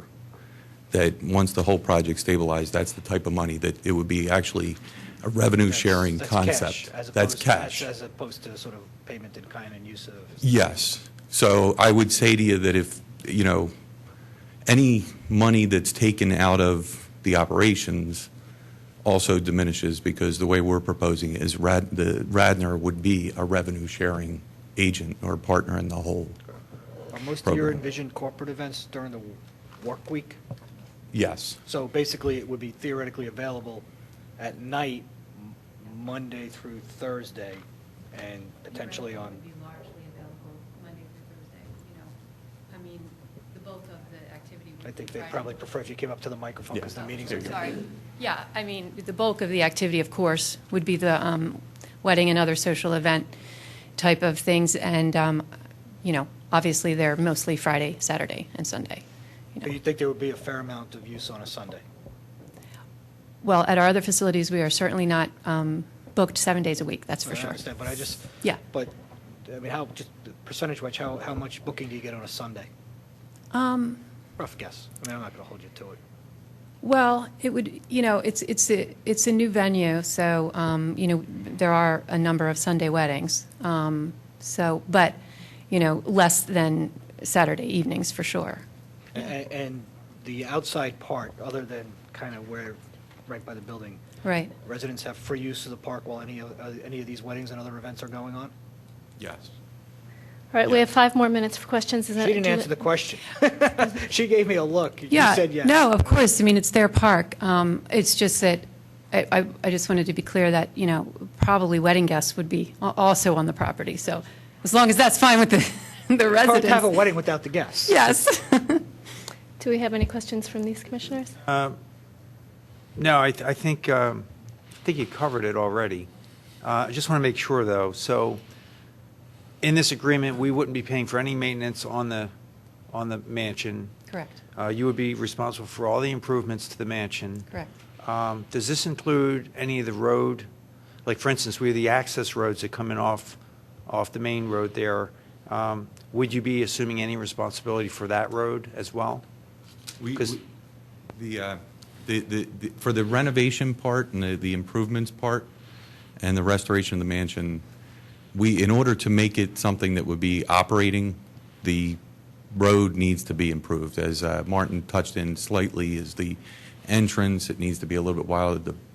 The bridge, we keep looking back and forth at that. We would need to do something like that. We're planning on all of that being incorporated. That's one of the reasons why we said as much as $4 million to do this whole thing. Okay, I appreciate that. Thank you. Bob, are we going to get copies of the slides that are used tonight? The $75,000, how long would you anticipate, when do you think that would kick in? Right now, our forecasts and so forth are saying probably about year 4 or 5. If you asked me to pin down to it, I would actually ask you to say 6 or 7. But right now, we're looking at about 4 or 5 because we think that it would be stabilized by that point. So one last thing, under the PFIC model, the only thing the township would be providing is the mansion and the ground it sits on. Yes, we do not envision, part of our plan was to do some improvements to the cottages, but because of the floods, we didn't see that we could do that. One of the things we'd like to actually tie down is that the park and the other area is somehow restricted too, because we consider, not use of it, but that you don't turn around and aren't able to sell it or develop it. Oh, yeah, sure. Because if anything happens to the park, it actually diminishes the ability to do the mansion. You won't get any argument from this board. So that'd be part of some sort of agreement. We would like that to be in there. Could you tell me, can I go now? Where is Knowlton located? I didn't hear that. Knowlton is located at Ron and Varee in Philadelphia. All right, and where is Glen Ford? You said that's on the Delaware. That's on the Delaware River, right? Tacony, right? It's in Tacony, basically. It's not far from Tacony. Yeah. It's actually right below the borderline of Bucks County and Philadelphia, Right. on the Delaware River. Right. Are either of those facilities, I'm sorry, Jim, go ahead. Go ahead. Are either of those partners or owned with any public? The Glen Ford is owned by the Glen Ford Okay. Conservation Corporation, which is actually Part of their part of the. It's actually owned by the community itself. Uh-huh. It was a bequest to the community that the City of Philadelphia Trust Department actually Okay. oversees the trust. So you have experience working with government entities? Okay. Now, Mrs. Conroy, you and your husband live in Knowlton. We live on the property, yes. Okay. We built a home, I mean, we did And- live in the building while we were building it, but we live And- on the property, on an original gatehouse that we Okay. put an additional. And you do 300 events there a year, you said. Between the 3 facilities, we do over 300. Oh, are you We counting? also cater, I didn't have enough time, but we also cater at a winery in New Egypt, New Jersey, which we do not own. Okay. But the 300 events, is that the 3 facilities at Knowlton, or does it include Glen Ford? It includes Glen Ford and Larita Right. Winery. So my question here is, if you have a vested interest in making sure Glen Ford stays solvent and makes a profit for the Conservancy and for yourselves, and Yes. the same with Knowlton, doesn't that run counter to what your needs would be at the Willows, and our needs would be to make sure we get a good return on allowing you to have the lease? I'm not sure I follow. I think I do. Okay. One of the things that is important to understand is that the Conroys don't run around doing many different venues. They target certain venues and certain types of events. It's actually each individual venue, whether it's Loretta Winery or Knowlton or Glenford, has its own feel, actually own model, own logo, and so forth on Conroy's website. The same type of thing would be the addition of the Willows to that and focusing on the Willows as its own venue. None of their other ones, and Glenford and Knowlton are pretty close. Did you mean Willows They don't like really my own compete. competition? Is that Yes, it? yeah. Yeah, no. they don't I mean, really we're compete. geographically. Yeah, geographically, we're there's a distance geographically there, far too. enough apart, Okay. and there's a lot of brides out there. Okay, I'm afraid our time is up Can I ask on one this last one. question, though? The one that's owned by the community, do Yes. you give a discount to community residents if they rent the facility? Well, they also, as, part of their lease, have to do a certain amount of open to the public, community, cultural That's not events. exactly my question. Okay. If a female who was a resident of Radnor Township wanted to rent the facility Oh. for their wedding, Right. do they pay the same rate as somebody from outside of Radnor? If someone from the neighborhood of Glenford came, would they pay the same rate? We don't have a set discount for the neighbors, but we certainly do work with them for sure. It's only to our benefit to keep them all on our good side. Well, thank you very much for coming in and Okay, for keeping it short. And we're going to move on to our next presenter. John, do you want to introduce them? The next presenter is Perfect Settings. And we'll give you a minute to get set up.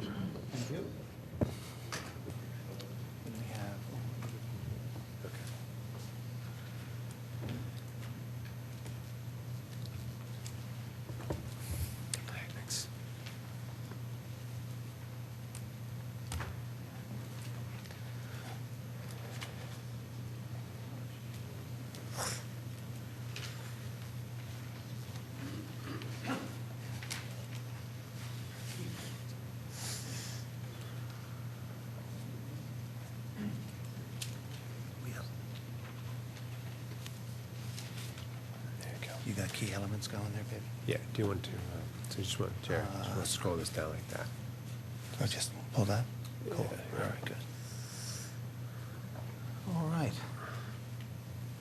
You may start the clock. Thank you. Thank you very much. Good evening. I'd like to thank the board for inviting us to present tonight to discuss the future use of the Willows Mansion. My name is Jerry Deal. I'm the co-owner of Perfect Setting Catering with my wife, Deborah. I'd like to introduce Chris Caba, who is a partner at the Party Center and Total Rental, a family-owned event equipment company in Phoenixville and 5 other locations throughout the area. Both of our companies have been creating events at the Willows for over 20 years. Our businesses, we are proud to say, are local to the area, so local in fact that my family surprised me with my 50th birthday celebration at the Willows just a few years ago. Together, Chris and I offer all of the components necessary to execute any event, from planning to event supervision, from food and beverage to staffing, from table settings to tables, chairs, tents, dance floors, generators, even golf carts to shuttle our guests to the mansion door. Our proposal focuses on reestablishing the Willows Mansion in the upper echelon of special event venues. Key elements of our plan are as follows. If you'd like to take a look at the board or your handout there, we propose a non-invasive approach to improvements at the mansion, avoiding major structural modification to this historic building. All existing open space will remain untouched, and additional flowering, trees, and seasonal flowers will be added to the landscape around the mansion. Our proposal further allows open access to the mansion by township residents, community organizations, the school district, and township administration. Finally, we believe our plan will generate the revenues needed to pay for future renovations at the mansion and contribute to projects throughout the park. By combining our resources and partnering to make meaningful renovations to the mansion, Perfect Setting, and the Party Center, acting under contract with the township, intend to dramatically increase rental volume while steadily raising rental rates until they are in line with the other truly unique venues in the western suburbs. As you know, the Willows has been unable to compete in recent years with the very best venues and has seen its revenues steadily decline as a result. The chief source of rental revenue for unique locations is the wedding market. Successful venues offer nice views, attractive gardens, and a big room that seats over 150 guests. Whether it's an actual room, as at the Willows in Marion Station, or at Appleford in Villanova, where a tent is grafted onto the side of that historic structure. The best venues charge upwards of $7,000 in season and host over 50 weddings a year. Bar and bat mitzvahs, corporate meetings, and receptions provide additional income, but in no way compare with weddings as a source of income. Wedding bookings at the Willows accounted for just 10 to 15% of event bookings between 2010 and 2012. That percentage should be well over 70%. And while the Willows posts an in-season Saturday rate of $4,300, over 80% of all weddings from 2010 through 12 were booked at the Township rate of $3,250, resulting in an in-season rate that is well below the market.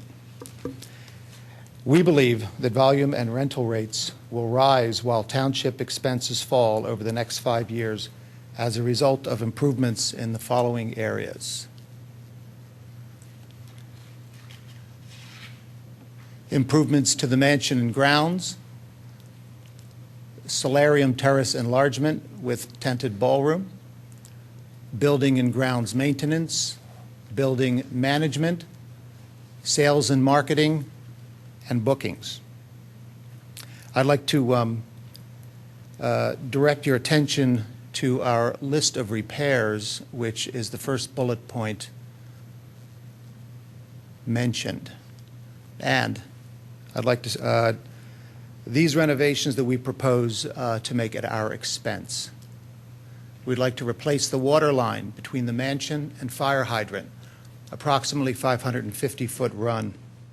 We propose to renovate the first floor restrooms to meet ADA requirements, repaint first floor interior and second floor common areas, refinish hardwood floors and install hardwood floors in the solarium, replace fixtures including chandeliers in the solarium, refinish main entry and library doors, refurnish foyer and improve ambiance throughout with indoor plantings, etc. Install glass sliders in the doorway from the solarium to the terrace. And of course, improve the landscaping around the mansion and the old pool with a focus on color and seasonal flowers. Now, a couple of those bullet points really focus on the solarium, which is the most obvious room in need of TLC. I think most folks have tended to agree over the years. I think the room can be made to look quite lovely. The chandeliers, new painting, new floors, special attention given to that one funky corner where you can actually build a staging area and create some function to that space.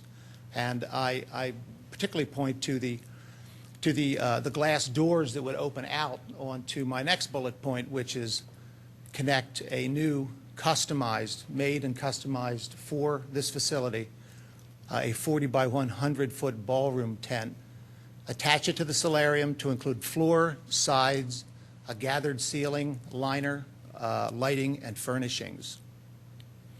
I'd like to bring up my partner, Chris Caba, for a moment to expand on our plans for the tent. Chris? Thank you. Good evening. As Jerry mentioned, my name is Chris Caba, and I'm a partner at the Party Center as well as Total Rental. We specialize in construction and party rental. We've been in business since 1970, and we have 6 locations. My expertise is in the tent and event rentals. My company handles the tent rentals for multiple facilities like the Willows in this area.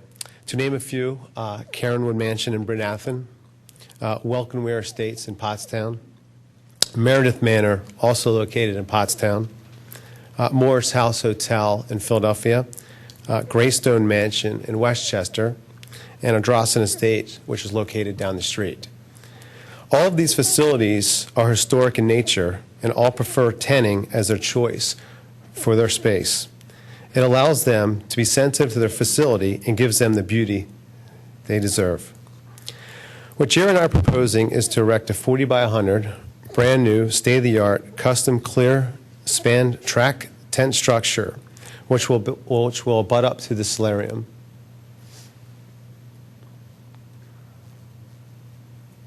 And there's the footprint there. We would install a laser level floor that would be about 1.5 inches in thickness. Normal tent floor is about 3/4 of an inch. There would be plush carpet throughout the tent. It would have a full pleated gathered liner, similar to that. We would have custom lighting with chandeliers on dimmers. We have sliding cathedral sidewalls to make opening and closing the tent very easily.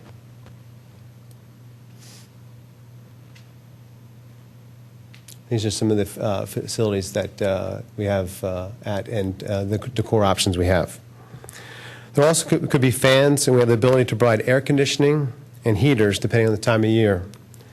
Because the tent is a track-style tent, we can change the fabric in the roof from a solid white tent to a clear top tent. This simply just slides right out, and we're able to make a clear roof without disturbing the framework and leaving that up. So that can be installed very easily with sliding the vinyl out and putting in new panels. Because the floor would be elevated, it would be skirted to blend in the landscape of the grounds in the mansion. The tent would also have guardrails around the perimeter where necessary. Imagine the beautiful view when you're in a tent overlooking the pond. It would truly be breathtaking. I thank you for the opportunity, and if we're awarded the contract, I can guarantee you that the inventory, the experience, and the expertise that Jerry and I have, the Willows will be the top event facility in the Philadelphia and mainline market. Thank you very much. Okay. Let's go back to improvements and continue. Building and grounds maintenance and building management. The township will realize additional savings going forward as Perfect Setting takes over the management of the building. We will conduct tours and handle all sales. We will supervise the building during events. Our team will maintain the cleanliness of the interior and exterior of the building. We will sweep, mop, put away for all catered events. We will water and maintain flower gardens and landscaping surrounding the mansion. In the area of sales and marketing, having served the main line for over 20 years, the sales team at Perfect Setting possesses a thorough knowledge of the local market in both catering and event sales. Choosing our group to manage sales would immediately improve response time for all inquiries. Prospective customers would now also be able to tour the premises on a more flexible basis. Perhaps most importantly, the catering sales team would present building rental prices along with catering package information. Potential clients need and appreciate timely information about the complete cost of hosting an event. And finally, bookings. Perfect Setting will handle all inquiries involving the rental of the mansion. While all bookings will pass through Perfect Setting, we will work closely with the township to secure dates for township programs and special events. A special rental rate will continue to be offered to township residents. Now, revenues. Let me scroll for just a sec and get some things up on the board. We propose a clear and transparent revenue sharing agreement with the township that gives equal shares of the rental income to Perfect Setting / the party center, and Radnor Township. So it's a 50-50 split. The chart that follows represents our projections for the first 5 years of a proposed 10-year agreement. We believe that these projections are conservative. They are drawn from an analysis of the bookings history and pricing of similar venues in the area. We begin in year 1 with an attractive introductory rental rate and arrive at a market rate of $7,000 by the start of year 4. The event totals, especially after year 2, are conservative as the better venues in our area routinely host over 60 events a year. Ultimately, those totals will be achieved and revenues will continue to grow at better than a 5% annual rate from years 6 through 10. Now, in addition to the above revenues, a perfect setting would be reducing township operating expenses significantly by eliminating payroll and benefits for sales staff, event supervisors, office expenses, and a percentage of the annual landscaping fees. Based on information provided in Table 1 from a township report of August 2012, the savings to the township will be in excess of $50,000 a year. Our way forward for the Willows leaves a light footprint on the mansion and the park itself. Our initial investment represents a good start on many of the improvements that the township has planned for the mansion and park. Our management role at the mansion produces additional savings for the township, and we believe our revenue sharing plan is the surest way to produce solid revenues for the township year in and year out. The growth is conservative, 30% from year 1 to 2 on a ramp up, 20% for the next 2 years, down to 10 by year 5 as things begin to flatten some. But it's all very conservative, and the event totals are also on the conservative side.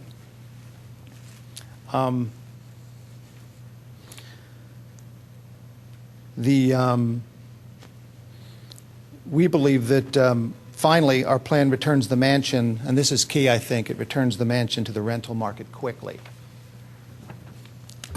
Chris and I would like to thank you for this opportunity. We'd very much like to work with you folks to reopen the doors of this grand old residence as the preeminent event venue in the Philadelphia suburbs.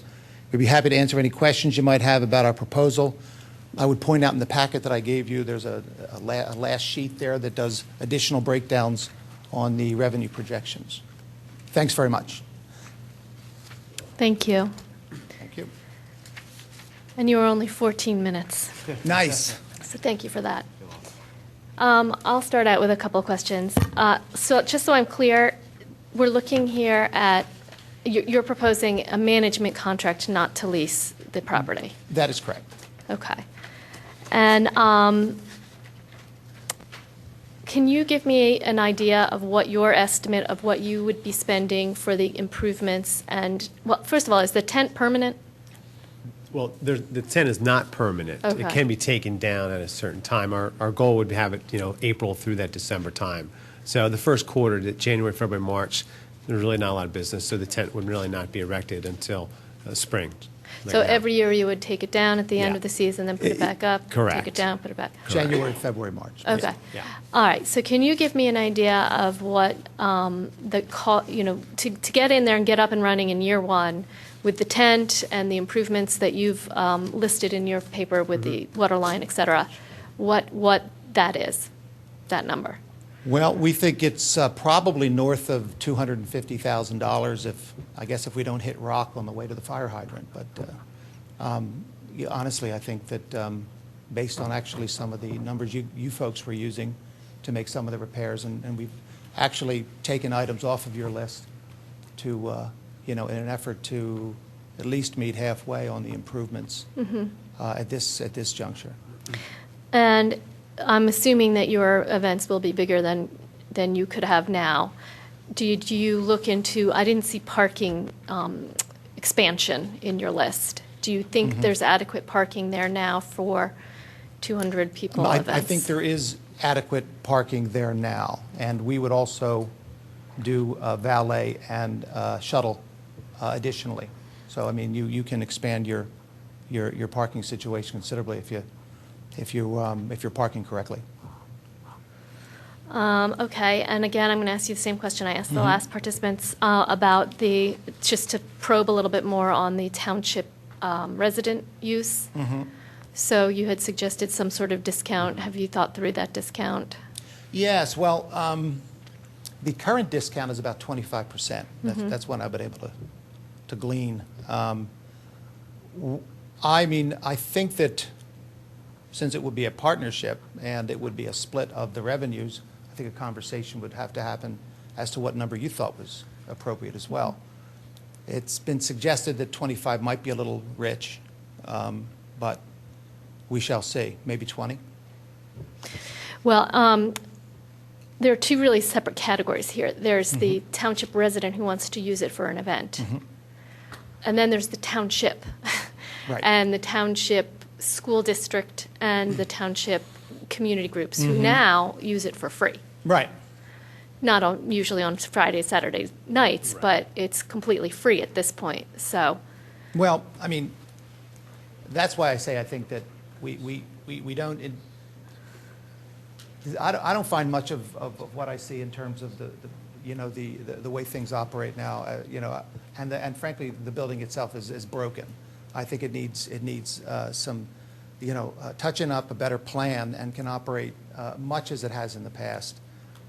We don't, Monday through Wednesday, day and evening is available space. We believe we can work with the township, with the school district, take a look at what, if anything, has been generated from that direction, and we can continue forward pretty much as you have in the past. okay. Can I ask Tammy Cohen? Tammy, just can you give me a sense of how many events per year that are free, meaning township-driven or the school district at the cottage, at the mansion now?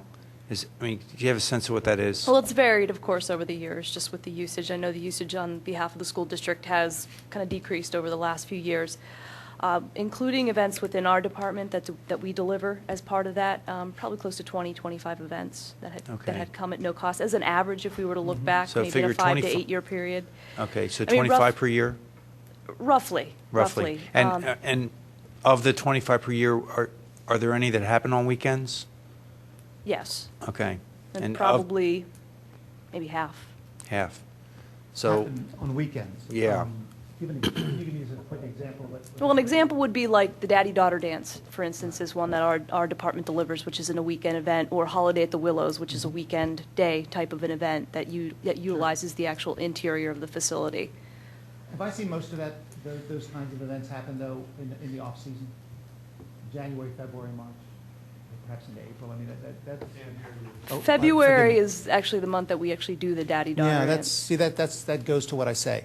If, from what I've been able to research, so much of what, there has been cooperation in the past. There's obviously an understanding that you try to maximize your revenues. So Township has worked with the booking folks at Willows all along on that. And I've noticed that January, February, March seems to be, mixers, township parties, high school events, school district, deals. So from our standpoint, we could argue that about a third of the 25 events per year happen in the off-peak, the off-season that you would want to use. But, possibly two-thirds are happening throughout the year. So I need to know, now, granted, we would have some flexibility on our end as well. If it's not available for Saturday night, but it's available for Tuesday night, and Tuesday works for us, and it makes sense, and that works for us. But so give us a sense of. Yeah, that's again the answer to that your question. That's a yes. You needless to say, you use the building, and we assist you in that regard. We're very flexible. I guess we start with looking for a little understanding as to when the building is supposed to rent at maximum dollars, and how do we work together to see that the revenues, stream the way they should. Saturday nights, April through October. Right. We as in us, we'd rather not see something in that place unless it has to be there, and then I reckon you have a conversation about that. Right. Well, we don't have to get into the detail now, but Right. just want to get a sense of the volume, the number, and how that may fit in with your operating plan, and here's if there's what I room see. for it to work together or not. I see that this venue, predominantly with, and that's the predominant business is the wedding business, but wedding, corporate, social. It's a facility that, and that's also on your sheet there. It's a facility that can get up into the 60s, 70s, and 80s, perhaps, because Thursdays are now starting to book too in the wedding business, which is interesting. but at a discounted rate, of course. But I don't think we see, there isn't a demand to overuse the building necessarily, but you can certainly double your paying business.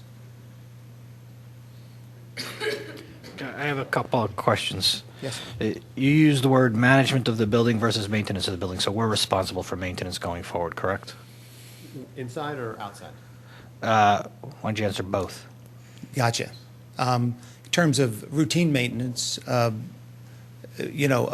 far as cleaning and... I mean, you called out a set of things, maintain, clean, but in terms of building repairs... Well, if the roof leaks, that's what I regard as township. Okay. And then any other capital improvements that aren't delineated on your improvements to the mansion and grounds, based on what I'm hearing and seeing, again, are our responsibility. We have a conversation about, yes. Okay. That would be so. I mean, my thought on the matter is that if you're at, if year one you're at $126,000, and half of that, or close to 70, is township dollars, and the savings is 50,000 plus. That's my next question. Oh, forgive me. The 50,000, you base that on sales staff, event supervisors. Do you have the breakdown? Sure. Because I don't think any of those people exist anymore. Well, they did for budget purposes, just like... Yeah, I understand, but I think they're fictitious savings. I hear you. But that's in the information that we gave to the participants. I understand, but I just want to understand the breakdown, because I want to... The breakdown. Oh, thanks. The payroll, most recently, or actually projected for 2012, and not that different from 2010-11, was at 40, with payroll and liabilities was 43,250. So most of it's people costs. Okay. Yes, yeah. True, but also there is some transfer of the in-kind labor Okay. from you guys to us, and there would, so that's essentially, that gets you to Right. 50. So the basic nuts and bolts of what I'm processing here, and you could correct me if I'm wrong, is you can generate us more revenue by more effective marketing, and we have a little bit of cost savings on the operational side in that neighborhood of $50,000. Is that sort of the short and quick way of summer? Plus the improvement, the upfront improvements. The upfront improvements that come off of your list and go into our list. And I think that I ran some numbers that had you folks, if I may,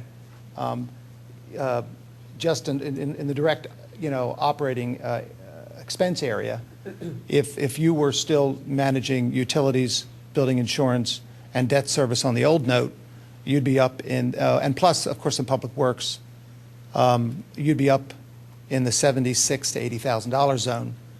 And the way my math works on that, obviously, is the share plus the savings puts you folks on the right road year one to year two, I believe. 30 seconds left. Anybody have one last I question? have one question. Target is somewhere around 60 events per year, and number of people per event somewhere around 200. Go ahead. I'm sorry. No, go ahead. I would estimate, 150 to 225, somewhere in that vicinity. Yeah. But it's not 60 events, it's only 26 up to 53, 5 years. 26 to 53, and that number continues to grow. I went very conservative on that. I didn't even factor in any Monday through Thursday. But the end I just target did is somewhere weekends. around 60 when it's stable and operational. I think stable and operational, I think mean, 65 to 70 is very achievable. Yeah. You noted in your first submission about our revenues have declined, and there's tremendous competition out there for a first-class venue for weddings and True. other big events. So your solution is an upgrade. Your investment, I think you said, would be $250,000. Correct. Question is, do you think $250,000 is going to get that facility up to a level that it needs to be to attract all these events per year? To make it a first-class facility? Absolutely, because you're taking the entire first floor and you're transforming it. You're upgrading and you're refinishing. And that's going to continue right up the stairs to the second floor. You're reimagining the solarium. You're opening it out into a 40 by 100-foot ballroom. Chris and I are we both see the same thing. And we know, and he frankly does the tending for most of those folks who've made successes of this very same formula. All right, I'm going to wrap it up, but I just have one quick last question. No cottage involved in your proposal at all? Not at this point in time. Okay. We're open to a discussion of the future of the cottage, Okay. but don't see how a caterer would necessarily use it right away. Okay. Well, thank you very much for coming and for staying within your time budget. My pleasure. Thanks so much. All right, we're on to our next participant, which is Cross Street Capital. Is this you? Yeah, it's me. I'll give you a few minutes to come on up and get set up.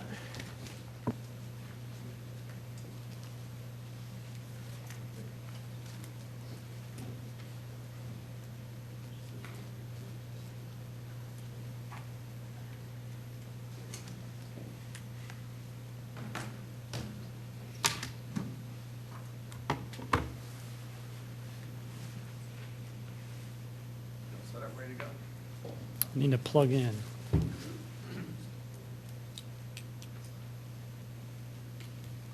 Sorry, do you mind talking me through the flash drive?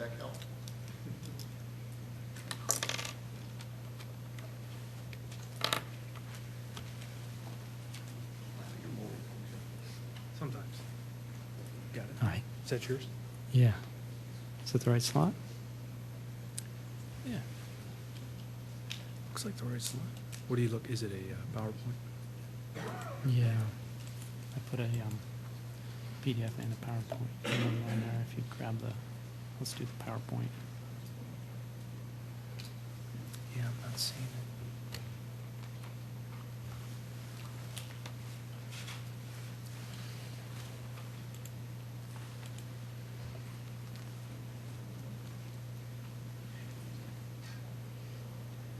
Can I try the other side? Yeah. You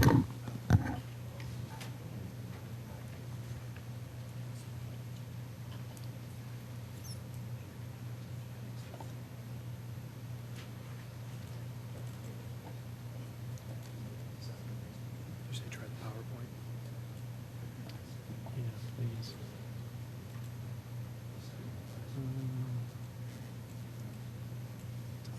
It's not recognizing your...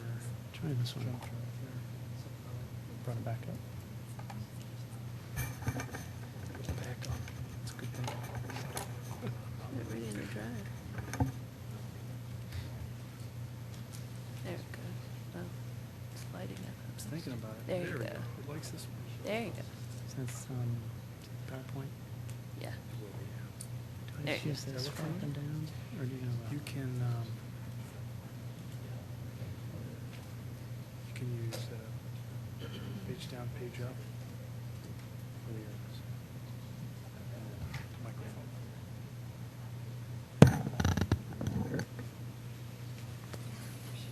Got it.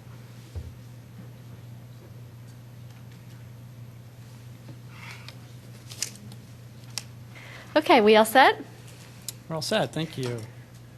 Thank you, Commissioners, for inviting us to present our proposal. I'm Brad Palmer, Principal of Cross Street Partners, and this evening Jackie Ivy is with me. Jackie's an acclaimed commercial designer and planning strategist. She lives in the region and has worked successfully on projects across the country and abroad. And of special note is her work in helping design successful outreach projects that are community-based and integrating community creatively into marketplace projects. And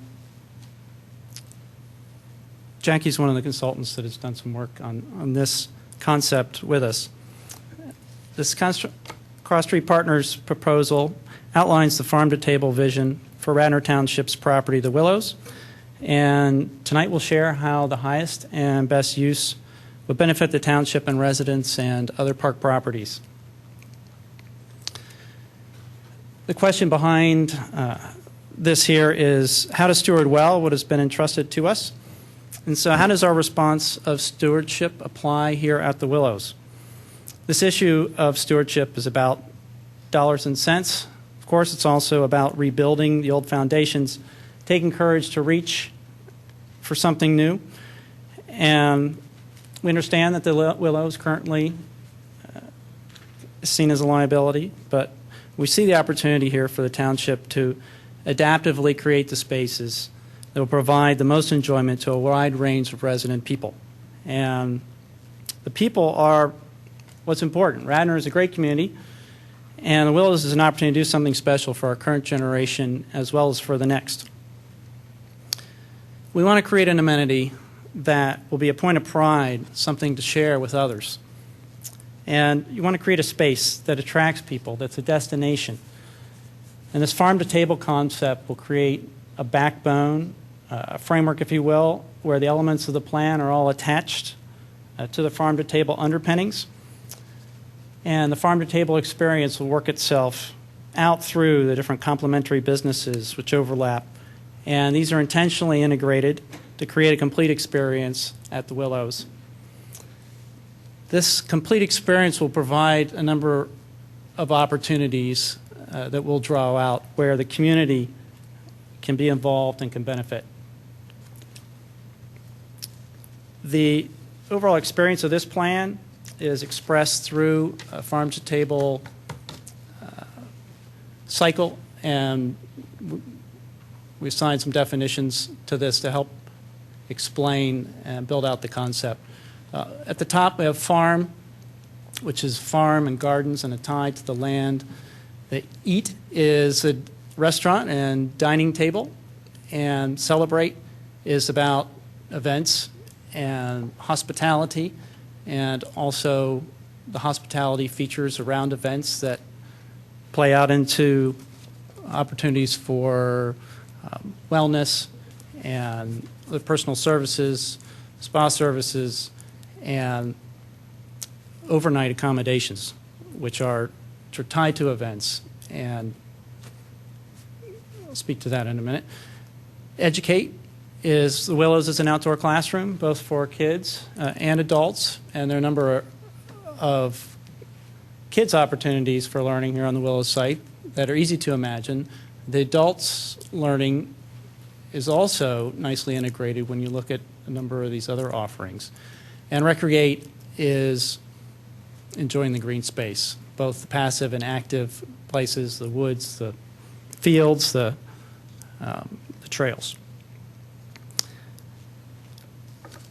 We witnessed the use of Skunk Hollow Community Gardens as this local initiative there for gardening, and might call it a mini farm that has been very successful, and it's begging for expansion and for more integrated use. The farm-to-table concept is about the local farm is a historically trusted and a healthy source for food.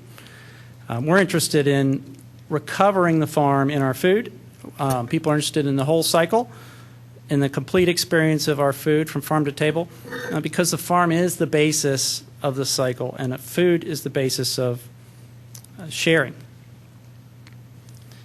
Microproduction is tied to the local experience of gardening and farming, and these most delicious things that we enjoy are crafted, small batch, developed and produced out by somebody with artisanal talent. And so whether the Willows is producing honey or jams or cheeses or microbrews, wouldn't it be great to have microproduction on site, and a small facility there could make this possible. The local farming, the microproduction also open up nice educational opportunities for kids and adults, and they tie in nicely with instructional classes.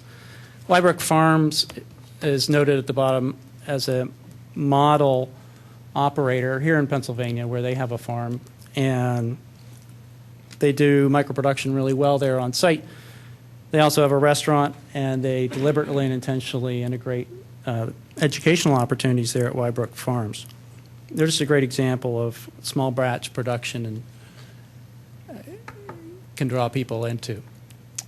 EAT is restaurant and dining at the Willows. We rendered it as in the Carriage House, which is a very appropriate building in terms of its aesthetics and its historic nature is serving this gentleman's farm, the Willows. And the dining is a wonderful part of the farm-to-table model. Blue Hill Farm in New York State is the site of an old Rockefeller estate, and they really do an excellent job of the farm-to-table and a local craft production. They have a restaurant on the farm, and their field-to-menu approach uses the local ingredients, and they just have a spectacular event space that complements their restaurant and their farm there, and they draw people out of New York City and just points far afield. It's just an excellent example of this well done. Celebrate is about events. It's about entertaining and gathering. People love to gather to celebrate. And people want to connect with one another around a shared experience. And the Willows setting offers several event space opportunities, both indoors and outdoors. The mansion, of course, is an event facility, good for corporate events and weddings, etc. It begs for an additional facility somewhere on the site to accommodate more contemporary, larger gatherings, say, over 125 people. And there's an opportunity here at the Willows to embrace the character of its semi-rural face and personality, and to tie that in with the trend and what is going to be a long-staying interest in more vernacular, kind of in the local environment, in the field, on the farm, as expressed through the architecture and the more casual experience in dining and as a backdrop for events, even for wedding and corporate functions. And the mansion and an additional facility, perhaps in an architectural vernacular like would be appropriate on a rural site. This is showing barn-type features would be a very appropriate foil to the mansion. And in this facility, in the mansion and in this facility, they both be used for offering the community a range of options, whether it's for fairs or as a music venue. There are quite a number of different art events and different productions that are possible. Overnight accommodations are something that grows out of events and gatherings. And in particular, the Willows is an opportunity to offer this full package where people would be able to stay overnight on site, and that is a very desirable amenity for gatherings and events. We've modeled here on the Willows property also distributed lodgings, which looks like rooms embedded in the landscape, where your view sheds from the room, whether it's in the woods or whether it's nestled in against a hillside, are something utterly special to this area and would be very desirable overnight lodging space. There's a comparable spot out on the West Coast in California, the Post Ranch Inn, and I have a contextual slide here to pull in a couple images of that. It's not something you see around here. It doesn't mean it's not desired and it's not possible. And we believe it can be done very sensitively and contextually here on the Willows site.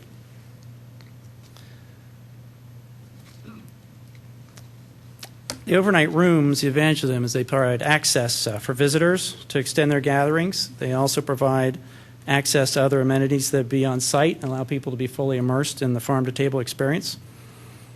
We plan, as I mentioned, rooms separate from the mansion, and these outdoor lodgings, if you were, they offer a unique market niche here near the city and would draw people from a wide area. The spaces are, all spaces get their meaning and importance from the fact that they're serving people in different ways. And these two contextual slides, though only able to be briefly shown here, the photos in them are representative of the vision for what hospitality in the Willows, what event spaces on the Willows, at the Willows, what the lodging rooms and common spaces would be. And when you look at some shots of interior spaces, it helps communicate in a way that I'm not able to verbally in a brief period of time in terms of how interior spaces could be multi-use for different events. And we think that that is an important amenity for the community. The unique character of the event space that would be a multi-purpose space can be offered there, obviously serves weddings and corporate functions, and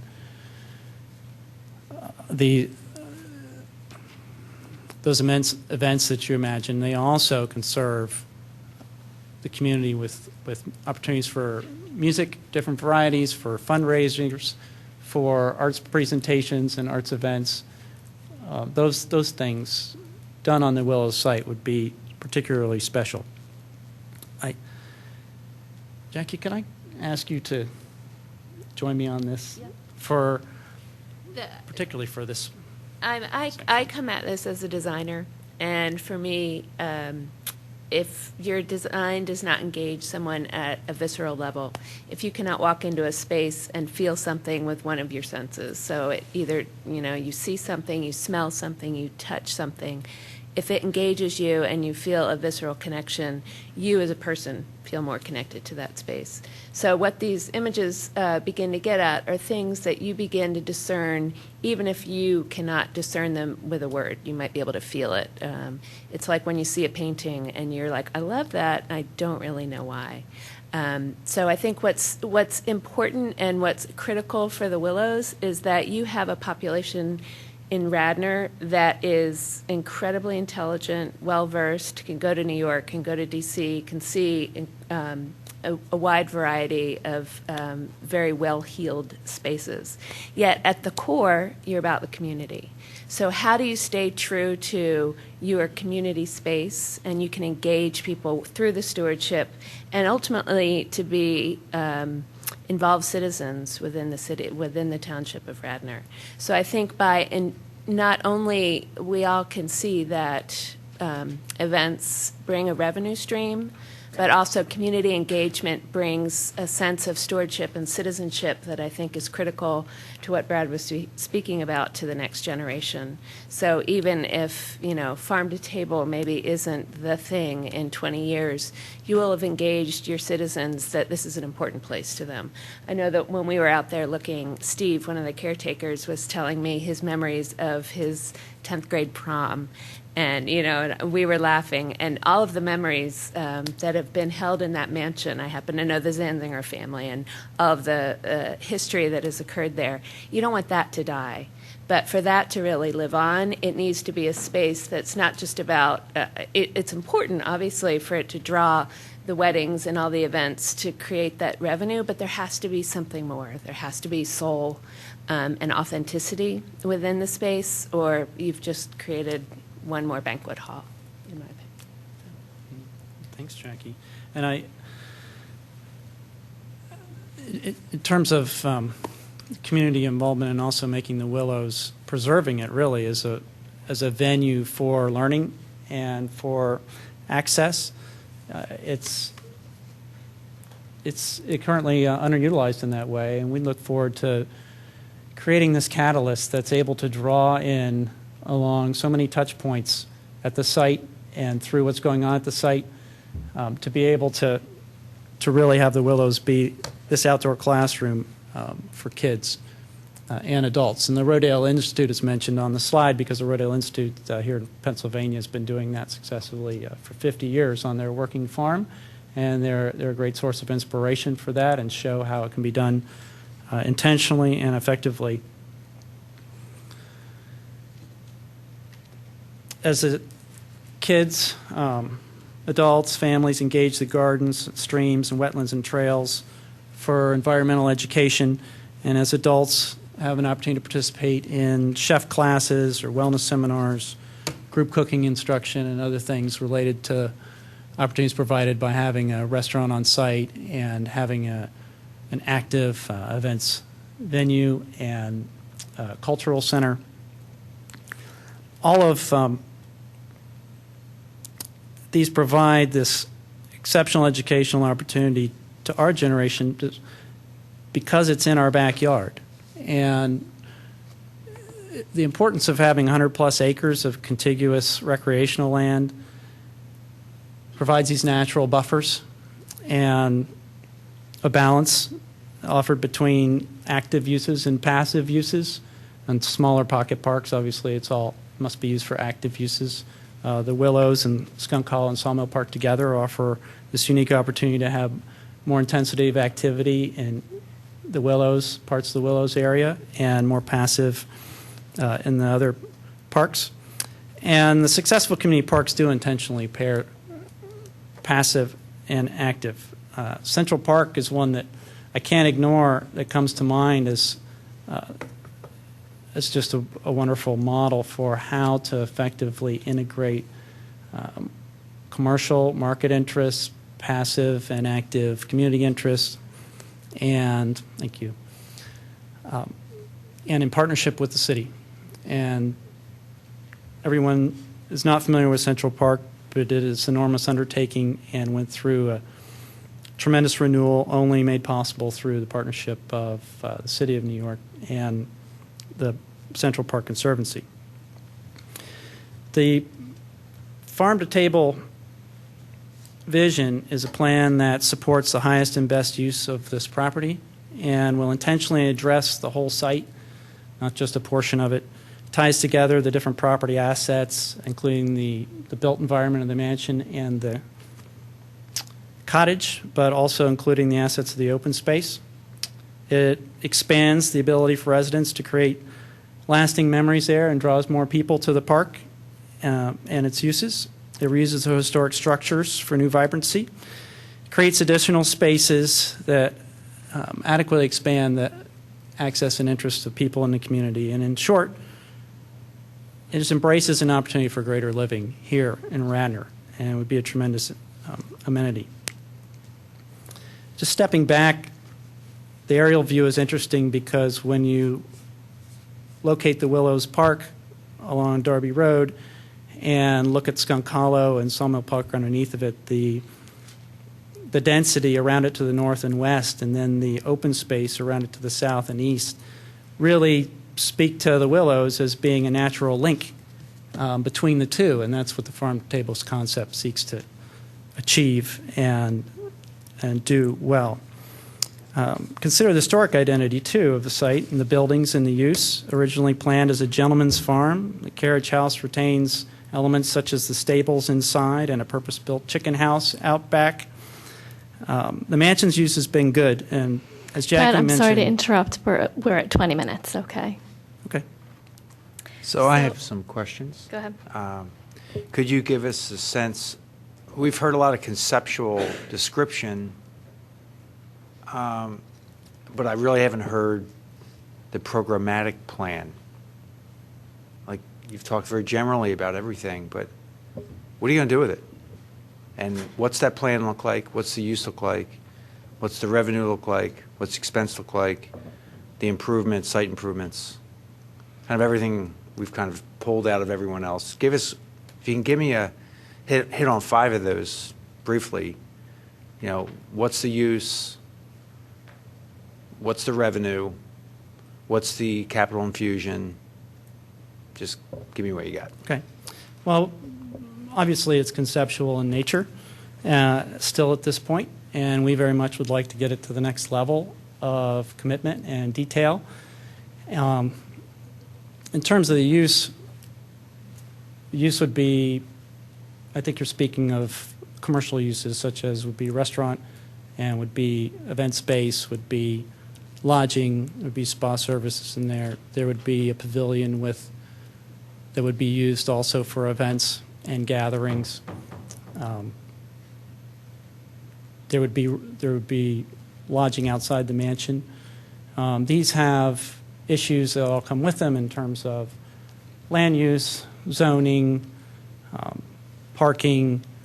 These are pieces of the puzzle that need to be addressed with the township, need to be talked through. Frankly, that's why the concept is where it is and isn't at the next level. We'd like to sit down with Can the I township. follow up with that? And I mean, for instance, for the restaurant and for the farm, who would be, is that your firm that would be finding a restaurant tenant and doing the rehab and finding a farmer and getting the farm up and running? Or is that your firm that would provide a plan for that and we would do it? How do you envision Okay. that happening? Our firm would do the planning, would work out with the township exactly what the right arrangement is for designated use of the property, what parts of the footprint are responsibility of the operators, and what is responsibility of the township. If any, and the township would like to retain part of that as parkland under its responsibility.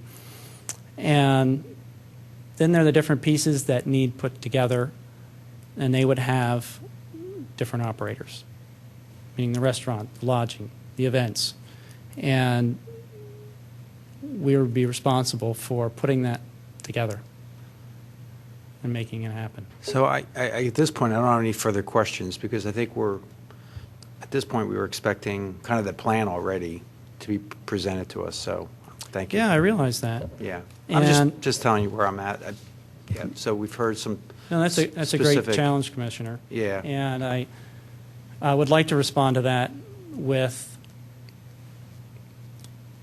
the context that redevelopment starts with a concept and it starts with a vision for what you can do with a particular site and facilities. This is common where something is in a state of inability to move forward and people come in and see how oftentimes the owner of the site works and partners with somebody to turn into something that they weren't able to do on their own. And how it moves from concept to nuts and bolts. And particularly, it's something of the level of quality and execution and complexity of what we're looking at and proposing here is that you need to have the right players involved. You need to have the right talent and experience. You've done a lot of work here, and it has some features that are attractive. But Yeah. we're at a stage now. We're one level or past where you are. I mean, 60 days ago, I think you submitted your written proposal, and we liked what we saw, some of that, and that's why we invited you and others back. But we need now economics. We need to have some hard information on costs, how much you're going to put into it, what the return is for us, and don't see that. Yeah, we don't have that to offer this evening. And public process is a good process. I think we see one of the drawbacks to it is that you're not able to, the two parties, in this case Radnor Township and Cross Street Partners, aren't able to sit down around a table and examine together what are the assumptions that we're putting into this, what are our goals and priorities, what are the hurdles that we see, what are some of the marketplace realities, what are some of the land use realities, how do we address these together in order to get to the next step to see, is all of this possible? And we think it is. That's an assumption that we would make. So honestly, some of the numbers that we have run and that we look at don't have enough full meaning to share them right now and hope that they're a silver bullet.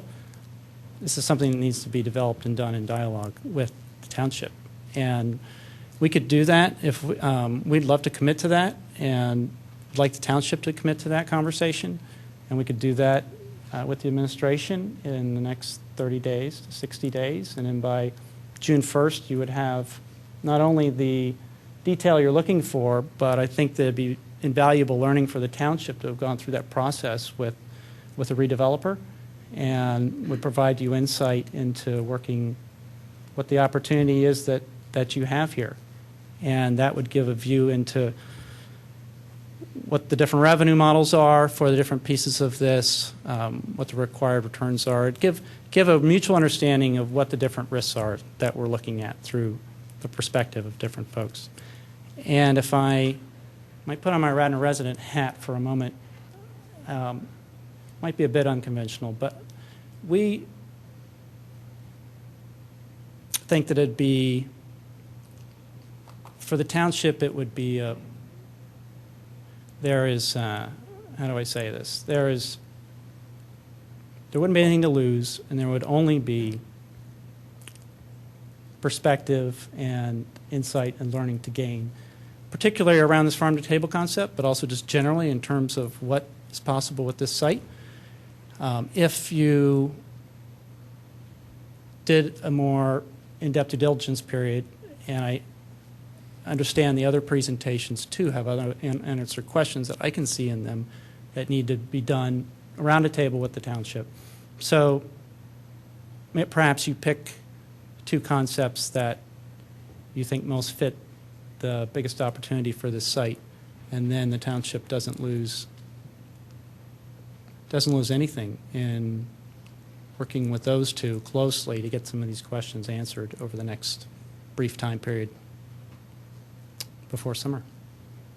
Okay, no further questions from I me. have Thank one you. question. Yes. When you went through the whole presentation, you were citing these examples, but you never said you did any of this. Have you ever implemented anything like you're proposing? I have not personally. A couple of the operators that we've spoken to that are used as examples in these on these slides have done either most of this or pieces of this. Those were done to show that these things work, both smaller and they work together, and the demographics here in Radnor, the opportunity of the feel of this site, these things come together to create something that has potential here that you just don't have other places. And that translates to a wonderful opportunity for the residents of Radnor. Well, I mean, I love the concept. I love the food, the garden to table. I love seeing the cottage as a restaurant. I don't have a grasp of who would be running all of those things and who's going to rehab the mansion, who's going to run a restaurant, who's going to run a farm. So I'm still left a little confused, but I do love the concept. And it just seems like a lot of work to be done on it. Do we have any other questions on this one? Okay, well, we're exactly 30 seconds away, so if you wanted to wrap up in 30 seconds, or no? Okay, well, thank you so much for coming and presenting again. And with that, we will move on to our fourth presenter tonight, who is Jeffrey Miller Catering and Lake House Inn, LLC.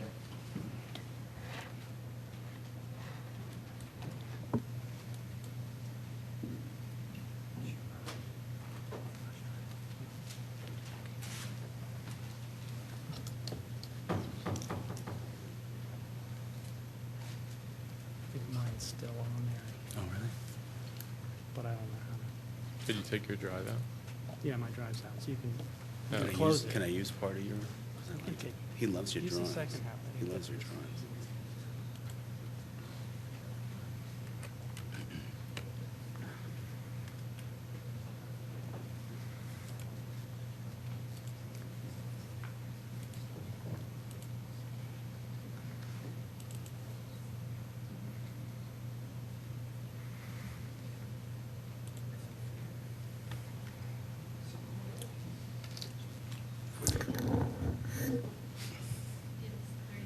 Yeah, sure, no problem.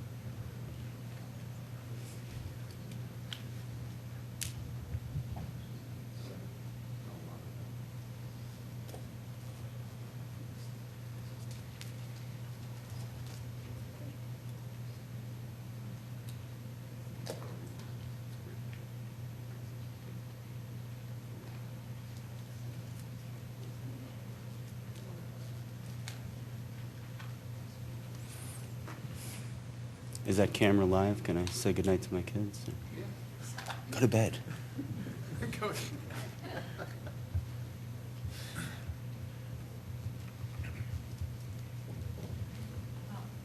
I don't know where Jim is. We're going to start with Adam. Okay. Okay, why don't we go ahead? Well, Clock is on. Good evening, and thank you for inviting us back to Radnor Township. My name is Glenn Stevens. My wife Kate and I are the owners, developers, and operators of the Lake House Inn in Bucks County, Pennsylvania. We brought to Radnor the same team that we used at the Lake House very successfully, Jeffrey Miller Catering and Ralph Fay Architects. They'll be speaking to you later. We've taken the direction that the township has offered us thus far, and I think we have a very specific proposal for you tonight.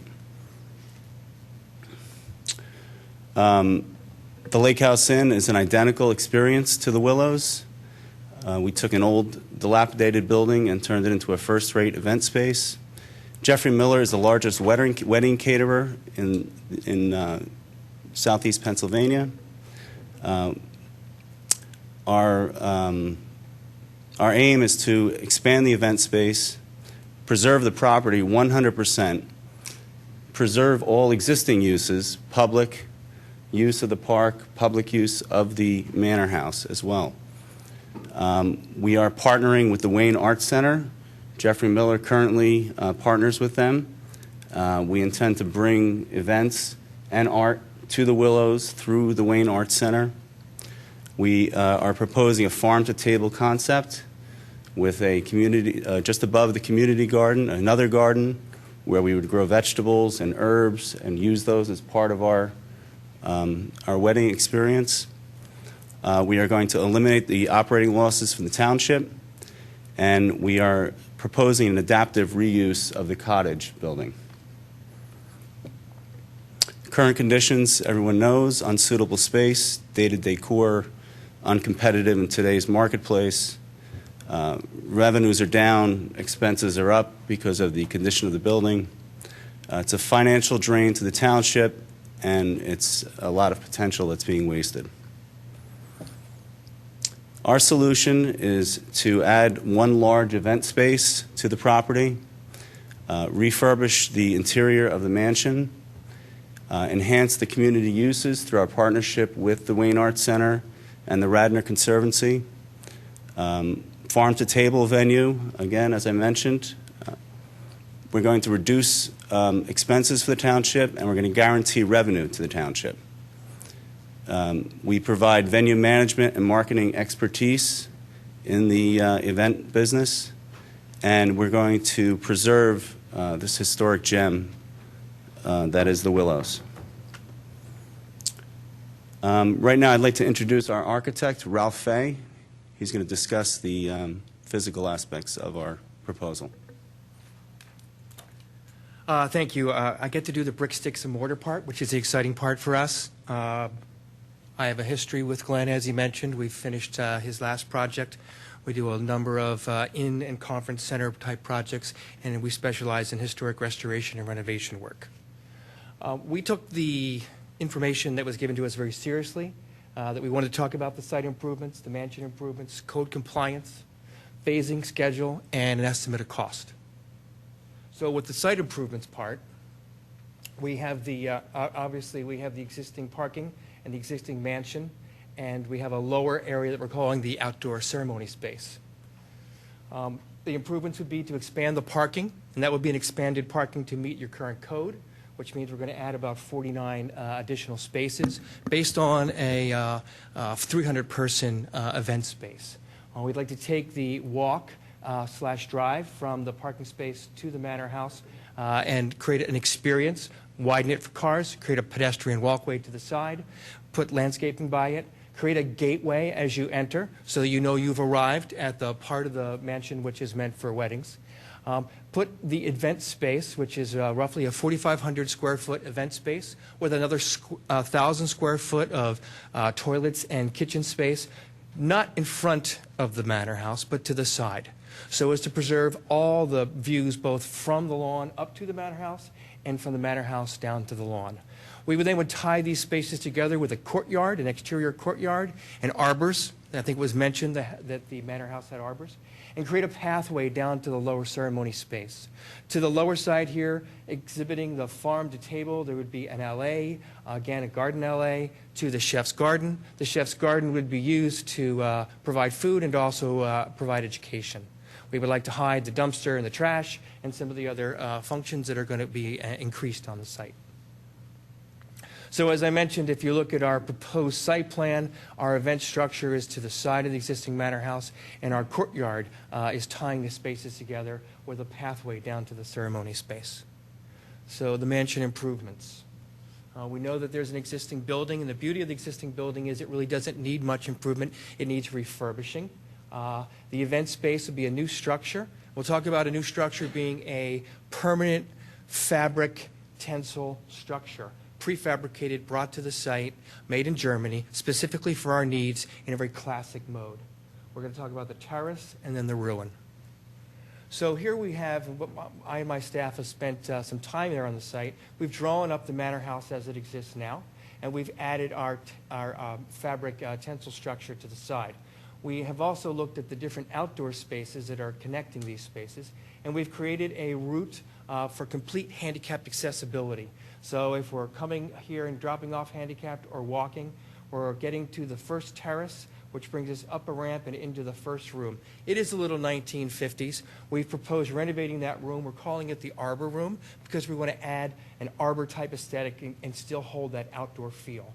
The private dining room, the main entrance, of course, for the drop-off is through the foyers and the library. We want all that space to flow through to our new 300-seat main ballroom, or to flow through to the outdoor terrace with the center fountain, which brings the two spaces together and reconnects them as it would have been. The existing kitchen space would be expanded for another 500 square feet of kitchen, and of course all the toilet facilities would be handicapped accessible and located to coexist in the new space with the new ballroom. The next level that we're going to add is a ramp on the exterior to get you to the grand portion here. We're going to add an arbor, and then one more small ramp to get you to the grand ballroom, which would be on the same level as the main space, except for the lowered arbor room. Thanks. So as I mentioned, we want to make the arbor room a more wonderful space. We're going to add a handicapped toilet to that so that that room can be self-contained. That's the arbor room now. Our vision of that would be introduce the wood structure, introduce the wood, but yet keep it as a very open feel. Continue. So the ballroom, 300-person ballroom space, is really kind of an extension along the side. Go ahead. And a further refinement of the spaces that exist at the lake house. Our lake house space has all glass walls to the lake. In this case, we propose glass walls to the long view. Go ahead. So when I say long view, that's here. And the side view, we've introduced 3 windows and doors to look back towards the pond and the terrace. And as I mentioned, all the kitchen and all the bathrooms, handicapped bathrooms, would be added. Next. So here you can see a view from the lawn. We propose our addition, and this is to help you envision retaining this, renovating this, adding an arbor. Go ahead. So our concept, if you will, is to fully restore and engage the current terraces, add another lower terrace, and create the 300-person ballroom space with a classic view down towards the ceremony space, and to allow people to move both in and out and connect them along pathways. The main arbored pathway to the new courtyard down to a path down to what is currently, we'll call it the ruin, but we see this as one of the 2 primary ceremony spaces. Next. And the spaces we're showing and the photos you're showing are all our work, so you have to worry that we didn't do anything. This is how we envision that space being used. It is a space which brings people into the landscape for good weather. Go ahead. The next is the extension of the current terraces. They're not large enough for the number of people we're talking about. So as we bring people through, we want to bring them to a final terrace which can hold another 200 people. We envision that having this brick courtyard type feel, and a movement system onto it with a fountain in the middle. And here you can see that idea that we talked about. So code compliance. Obviously, code compliance has to do with the number of cars that we're going to park on our site safely. We are proposing another 49 spaces. That we bring the building completely code compliant, electrically, mechanically, accessibility-wise, and that we deal with life safety. For us, phase one, life safety means separating the mechanical spaces out with rated walls, separation of any space that needs separation, like kitchens and mechanical spaces in the basement. Life safety for phase two, and I didn't mention phase two yet, would be the renovation of the second floor 13 guest rooms. We would include in phase one the bride's room and the groom's room and the office, because they're all in the same use group. But as we look at phase two, not only are we going to have separation, but we have to add fire suppression. Phasing and scheduling. So, as I mentioned, phase one is all of our site improvements, the event space, handicap bathrooms and total accessibility, and interior upgrades and decorating of the spaces. Phase two is the renovation of the upper floor into the 13 guest rooms. When we talk about schedule, it's a very pliable thing. Some things can happen very quickly. The short version is the construction documents for a fabric structure, because it's a prefabricated structure, can be done very quickly, and we are, having done this before and know what we're doing, that can be done in 2 to 4 months. The unknown, of course, is always the approval process. Will we be doing land development? Are we going to have to do any underground water retaining, water management for the 4,500 square foot addition? So we've put a very big variant in there of 2 to 6 months. We think the renovation of the main building can be done with minimal amount of approvals since the building exists. But we realize that the long-term, larger approvals are most likely the site work. Construction, again, once we order that fabric structure and it's here, it's a very quick setup. Literally, the only thing that's not prefabricated is the footings and foundations. So we're looking at 2 to 4 months for that. So we can turn the facility around in 6 months up to a year for the long-term items, depending on the approval process and the site development. Project estimate. Okay, so these are estimates. These are chunked out spaces based on us measuring the square foot of the building, the improvements that we observed that we're going to need, and spreading that out over the 2 phases. So we put electrical, plumbing, and fixtures. We're at about $100,000. For our decoration, furniture, upgrades on the interior, another $100,000. For our landscaping in phase one, $35,000. For our additional parking, we're looking at about $1,000 a parking space. We've actually already researched the roof. We found the original factory that made your roof tiles. It's a 160-year-old factory, and it still makes the exact same shingles. So we're very proud of our ability not only to take our experience of historic restoration and renovation, but take on new projects and quickly turn them around and find those products that are still used. We would not re-roof the roof. We would repair the roof with the same product that's being made today as it was being made 160 years ago.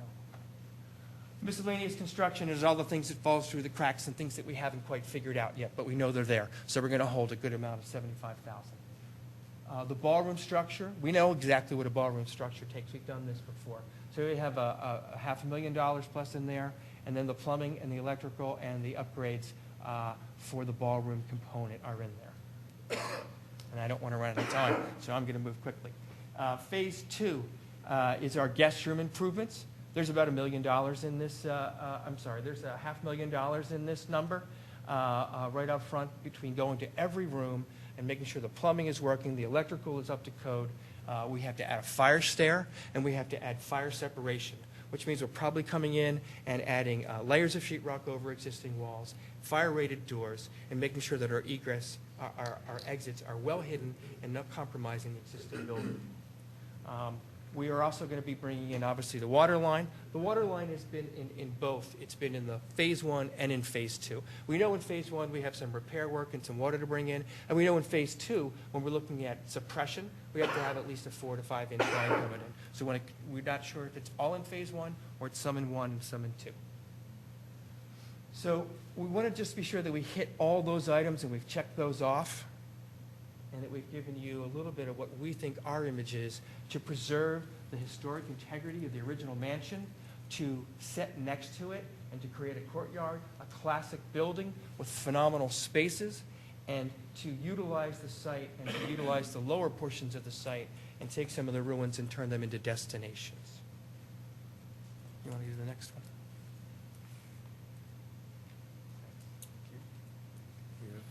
Thank you, Ralph. And as Ralph mentioned, we've done this exact project only 7 years ago at the Lake House.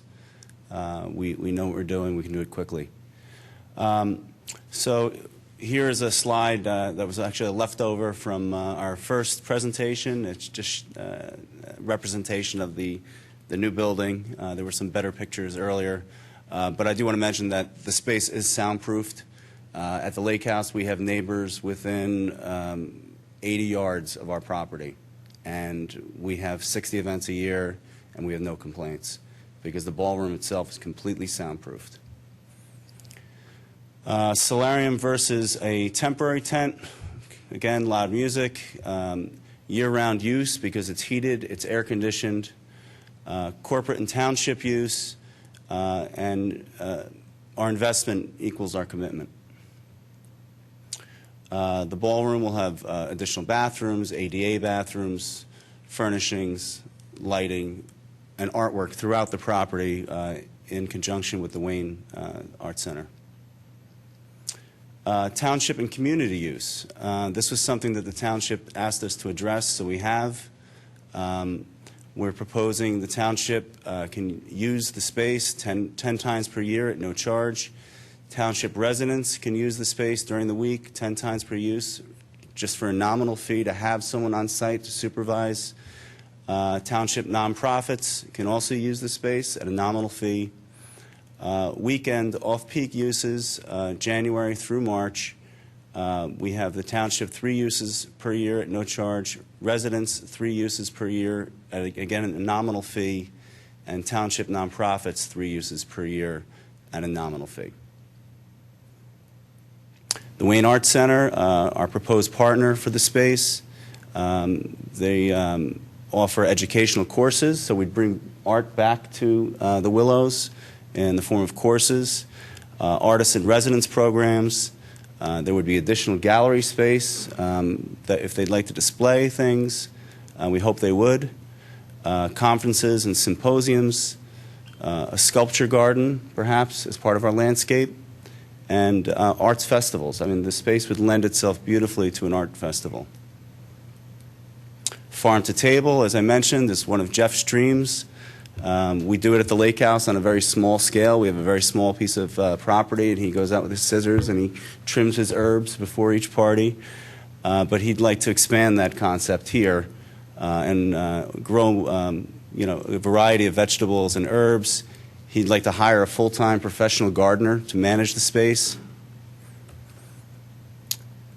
Improve community resource for once we improve the space for township meetings and conferences, scouting events, school formals, fishing and walking, gardening. 2 minutes. We don't see any change in use or in frequency of use from what we understand as is currently happening today. The cottage, we've been in discussions with the Radnor Conservancy to set up an office either on the lower level or on the upper level of the cottage. It would be appropriate for small meetings. It would be appropriate for a farmer's apartment or for farm equipment storage. And also you could have a very intimate farm-to-table dinner.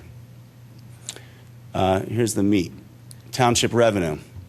The mansion under Jeffrey Miller Catering, we're projecting payments to the township of $12,000, $44,000, $56,000, and $69,000 over the next 5 to 6 years. We're also going to make a guarantee payment to a capital improvement fund each and every year. We're going to take $75,000. We're going to put it into a capital improvement fund for the property. The township will have input as to how we use those funds, but those funds will be earmarked for improvement to the mansion, to the property. Your current situation we know all too well. Terms, 10-year lease with 3 10-year options. $75,000 minimum guaranteed payment to the Capital Improvement Fund each and every year, 5% of our gross proceeds above $1,250,000 to the township, 2% of our gross proceeds above $2 million to the township. Those are those numbers that I mentioned earlier. It looked like in year 5 it was about $70,000 to the township, in addition to the $75,000 that we're putting in the capital fund. We will cover all operating expenses and necessary capital improvements. We would do a pro rata share of grounds maintenance with the township, such as snow removal, raking of the leaves, things like that. And of course, we would expect a waiver of any property tax since we don't own the property. And you are exactly 20 minutes. Wow, that's great. So I'd be happy to take any questions that you have. Okay, who wants to start? How do you get 300 weddings a year? I don't think we propose that. It's a special, go right there. Go back. Oh, no, that's Jeffrey Miller's. Oh, that's who you are. Yeah. I got you. That was, oh, go back this way. Yeah, that's Jeffrey Miller. He does 300 weddings a year throughout all his venues. So how many do you envision? Well, at the Lake House, we do 55 to 65 events per year. We are a destination wedding venue. People stay overnight. They have their wedding. They stay overnight. Our average wedding is about 175 people. So we estimate that we would have the same experience at the Willows, 55 to 65 events per year. Sure. And this proposal, I would envision it to be de minimis to Wednesday morning at 10 o'clock, people who like the tranquil nature of the park. You envision this park still being tranquil, Absolutely. being active during the events, but the tranquil nature of the park will be preserved. Absolutely, and the public access will be completely preserved as well. So who's got building maintenance? We have all interior and immediate exterior maintenance. As I mentioned, we would do a pro rata agreement with the township as far as raking leaves and plowing snow, but we are responsible for all maintenance on the building. Maintenance includes repairs. Roofs. Maintenance includes repairs. Yes, yes. That's the capital improvement fund that we have set up. You chose the word improvement. I want to be careful in terms No, of no, no. terminology. The township is off the hook for all maintenance on the property. Could you go back just a mansion. few slides to that financial, the revenue? Yes. That one, yeah. So Kevin, So I think I think I need to go back one more. Nope. It doesn't have the number of events. I don't know what happened to that, but we estimate in 2013 30 events. 2014 was about 40 events. 2015 it jumps up because that's when phase 2 kicks in. When we have the overnight rooms, we'll be able to charge more for the rental of the space. So at that point, the revenues jump up quite a bit. Matter of fact, we should probably push that ahead a year so we can all make a little more money quickly. And then the number of events build to 50 and then 60, I believe, in 2017. And those revenues are based on 5% payment to the township on any gross revenues above $1,250,000, and then 2% of any gross revenues above $2 million. okay. So in addition to revenue sharing, you're also guaranteeing a $75,000 a year payment into the capital fund to be used at that site, and that's above and beyond all the other capital infusion that you plan to do on the renovations and. Yeah, we may work that money into some of the original capital improvements. That hasn't really been determined, but that money will be earmarked for capital improvements on the mansion. And I may have missed it, but excellent presentation Thank you. Of information, too. Great plan, in my opinion. You didn't discuss the cottage much. Would you envision that as being an area that needs some improvement to make the whole site look better? I think exterior, I think you can paint it and you could retrim the windows, and yes, you don't want your wedding guests driving past that the way it looks today. But to be honest with you, we envision minimal renovations just to make it look nice, to keep it from falling apart. And then once our talks with the Radnor Conservancy develop a little further, maybe with the Wayne Arts Center, maybe there'll be a use that would would require further renovations, and we can cross. Okay, cross that when we appreciate get it. to it. Thanks. But I have a bunch of questions. First of all, can you talk a little bit about this the prefab thing? Sounds a little scary. well, we have one at the Lake House. We have the same exact building at the Lake House Inn. So it's a permanent It's a structure? steel frame that just happens to be covered in a fabric. And it's a permanent structure? It's a permanent structure. It's been up through 3 hurricanes. A twister went through it, and 3 feet of snow has been on it 5 times in 7 years. And so does it have the You're looking at same it there. That's- life expectancy as a regular bricks and mortar building? Yes, the frame is permanent. The cover is a 15-year cover, so every 15 years you replace the cover. And those pretty things that you saw on Ralph's drawing on the outside are actually permanent fixtures. It's a building, but it's just along the outside of the tent itself. So if you wanted to go to the... If you could just get a little closer to the mic so everyone can hear you. The windows that are located to the side, keep going. No, I went too far. Dominic? The windows that are located towards the mansion would be stick frame built, and thank you. There. So the way it's constructed is these windows that are towards the courtyard are stick built. The entire end wall is framed like a normal construction, steel and glass. The structure that comes prefabricated are the trusses that span from the ground up, over, and back down, and they're bolted and anchored into the concrete foundations. It's actually a more stable building and a more stringently regulated building than a stick-built building, because these buildings have to meet all the international codes, being located at up to a category 5 location. We're only at a category 3 right here. So we could use this building on the face of the ocean. So what it's is the extremely material structurally sound. on the outside? Stucco or?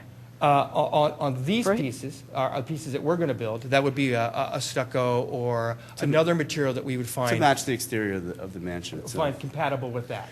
And the reason we've selected this structure is twofold. One, it's a very, if you saw the pictures, it's a very dramatic space on the inside. The brides walk in and they see a 27-foot ceiling and chandeliers. They love that. Number 2 is the speed that we can make this happen. And we want to get this thing up and running as quickly as we possibly can. With this building, the building at the Lake House, we put in 2 months with all the mechanicals, and it was up and running in 2 months. So this is one of the reasons why we selected this. For all intent and purpose, this just happens to come from a factory. It is built to the specifications that we would build a stick-built building, but it's all steel. It spans 75 feet column-free. There's not one column on that interior. That's the other advantage of this building, is that it's a It wide has- open space. It's 14 feet high on the side and 24 feet high in the center. Okay. So you're basically moving your event space to the other side of the building from where it typically is now. I mean, when people put a tent out now, they keep it on the other side. The solarium, atrium, what would that be used for? I mean, why? Would there be multiple events there, or? No, we wouldn't do multiple events. But as we envisioned the Arbor Room, it could be for smaller events. Some of the other groups that might use it might like that space. We feel that we can dress up that space and make it a very usable space. We also don't want to put the tent on that side because that blocks the entire view of the mansion from the approaches, Right. And from the pond. So we've tucked the tent on the other side, and the courtyard in the middle, to me, really is the linchpin. It really brings both spaces together in a beautiful way. You're calling it a tent now. It's that's my fault. Okay. It's a permanent Yeah, fabric. you had me colored convinced. structure. When you're right up 2 months ago, you denigrated the idea of a tent. No, Pretty badly. it's not a tent. I own one of these right now. It's the same exact size. It's not a tent. While we're on that, sorry for interrupting you here. Is there a risk that would overwhelm the mansion? And the aesthetics of the mansion? We don't think so, no, not at all. It's below the roof line of the mansion. It's set off to the side of the mansion. We're going to provide those beautiful stucco arches that will tie into the mansion. Can I address that? Please. So I think that you asked the same question that we as architects and preservationists ask, and that is, how do we set a building next to an existing historic structure and complement and not take away? So one of the basic moves that we've made, and obviously with further development, is to place small-scale individual objects that are more pleasing in a garden setting than if that was just a big, long, straight wall. So this is just the beginning of envisioning what the possibilities are to set small-scale objects in a garden to minimize the impact of what would be a 75 by 60-foot structure. We would take our cues off the main building. Obviously, we want to be smaller than it. We want it to be de minimis, if you will, but we want to have the same quality and character that you might find structures in garden settings. So that is our 10 minutes of Q&A, but once again, I'm going to sneak one more question in. And that is, you didn't give us the total. You had all the number. What is the total of the Phase 1 expenditures? The total of Phase 1 is about $1,365,000. Okay. And Phase 2 was just under $1 million. So it's about $2.5 million, all said and done. You have one more? Where is 30 the, seconds. Is the Wayne Art Studio or Center going to be your concessionaire, or you're going to get revenue from them to help? No, we're not seeking any revenue from them. So Jeffrey Miller has a relationship with them now. They're looking for more space. We would love to invite them into this space. Okay. And where are you going to put them? Where would their... Well, their art could hang on the walls, and actually, I'll let Jeff. Well, it's a shared use. Can you do me a favor while he's answering the question? Can you flip to your financial projections? I just want to look at something. It's sort of a shared use, since we're really only using the mansion for events on the weekends. The house is empty during the week, so they would have classes there. They'd also hang their art there, so it'd sort of be an annex for them. They could be anywhere in the building, then. Yeah, I mean, that would be our art. That's the plan. Okay. And their sculpture on the grounds. All right. Well, let's wrap it up, to be fair. And at this point, if there's anyone in the public that would like to make a comment, I'm going to invite you up. Yeah.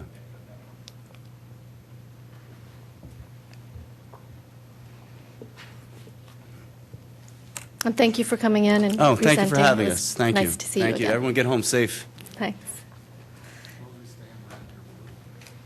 Sarah Pilling from Garrett Hill, and I have the enviable position of being the granddaughter of the architect.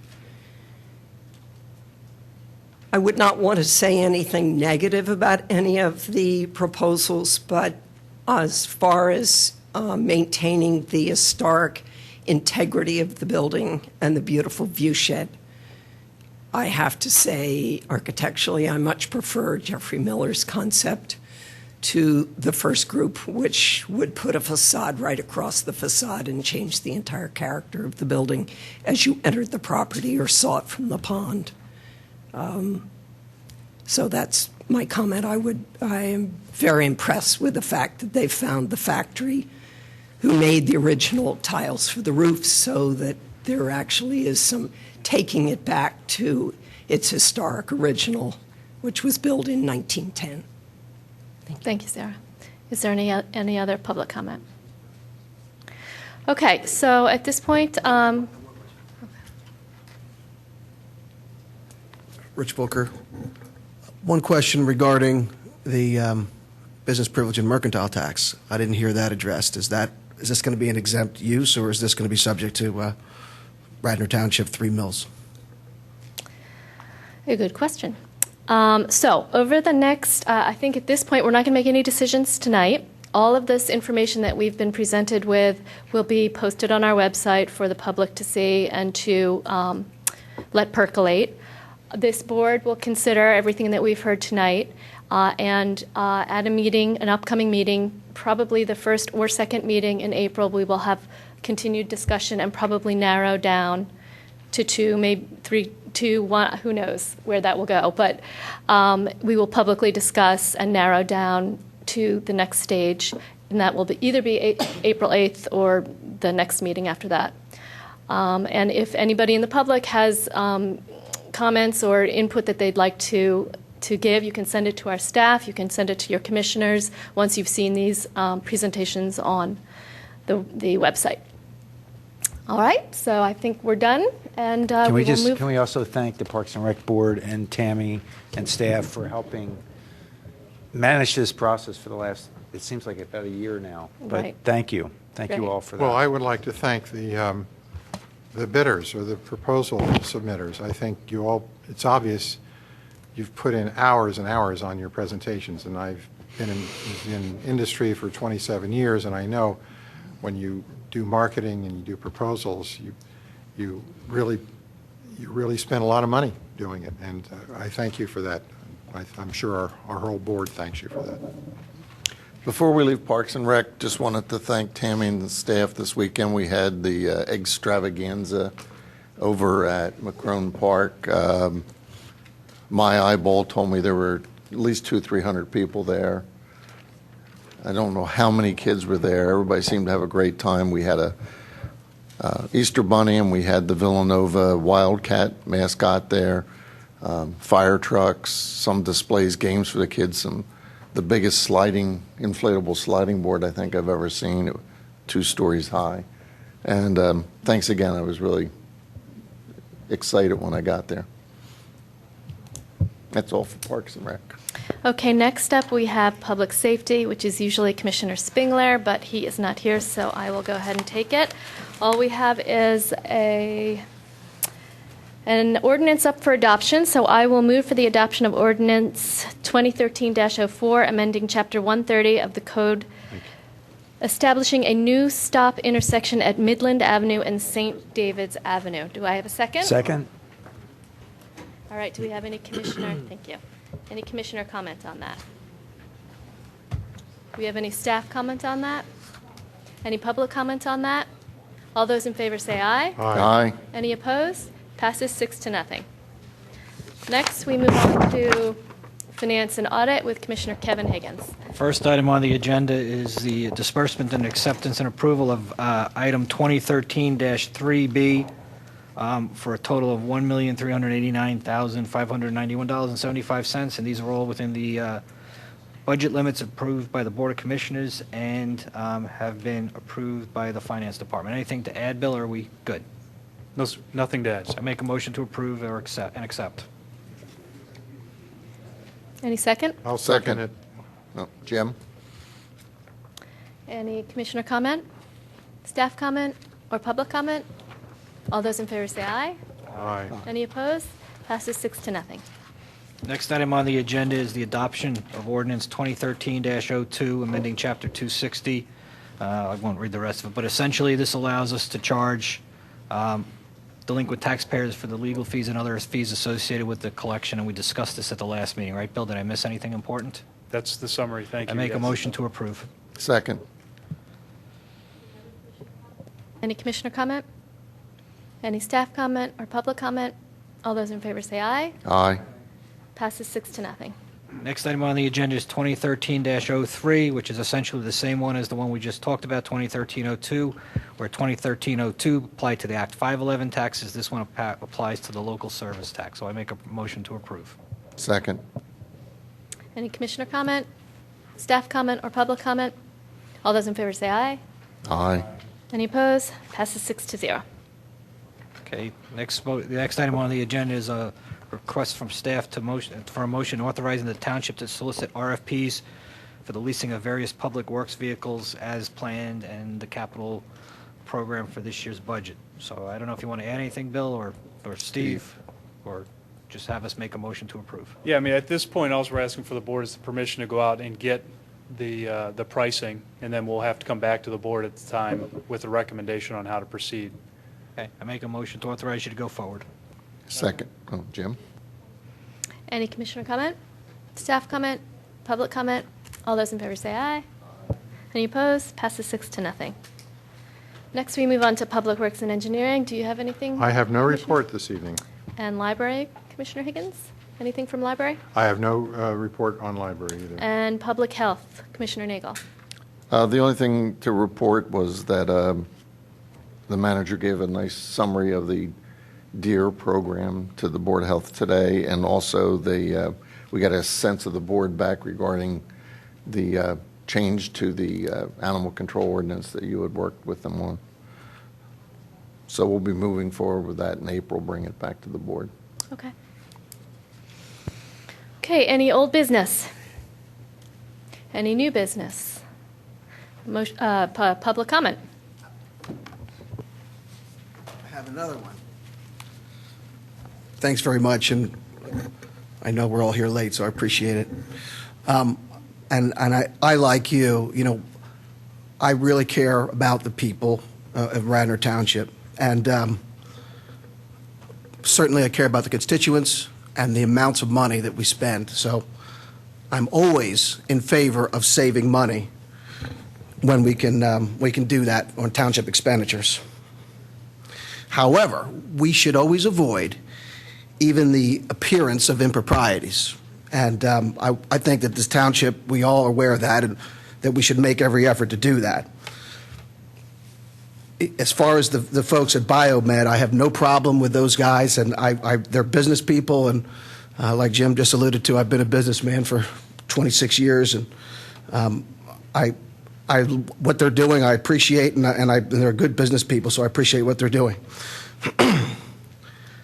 However, attacking me for raising legitimate questions, I believe, is inappropriate. And for Mr. Zinkowski to try to push me off with bluster, I think he's just being a bully. So I think that's improper. And what I would say is, if we were so sure that there was no question, then why didn't we put it onto the resolution that went out to the public before the meeting and list who was, in fact, making the donation? So I'll leave you with all that, and I hope that we can talk about this some more, because I think it's a good issue. So thanks very much, and have a good night. Thank you. And lest anybody out there thinks there was some sort of nefarious conspiracy, the name of the firm was not on the original motion because it wasn't confirmed. So, do I hear a motion to adjourn? Second? Let's go.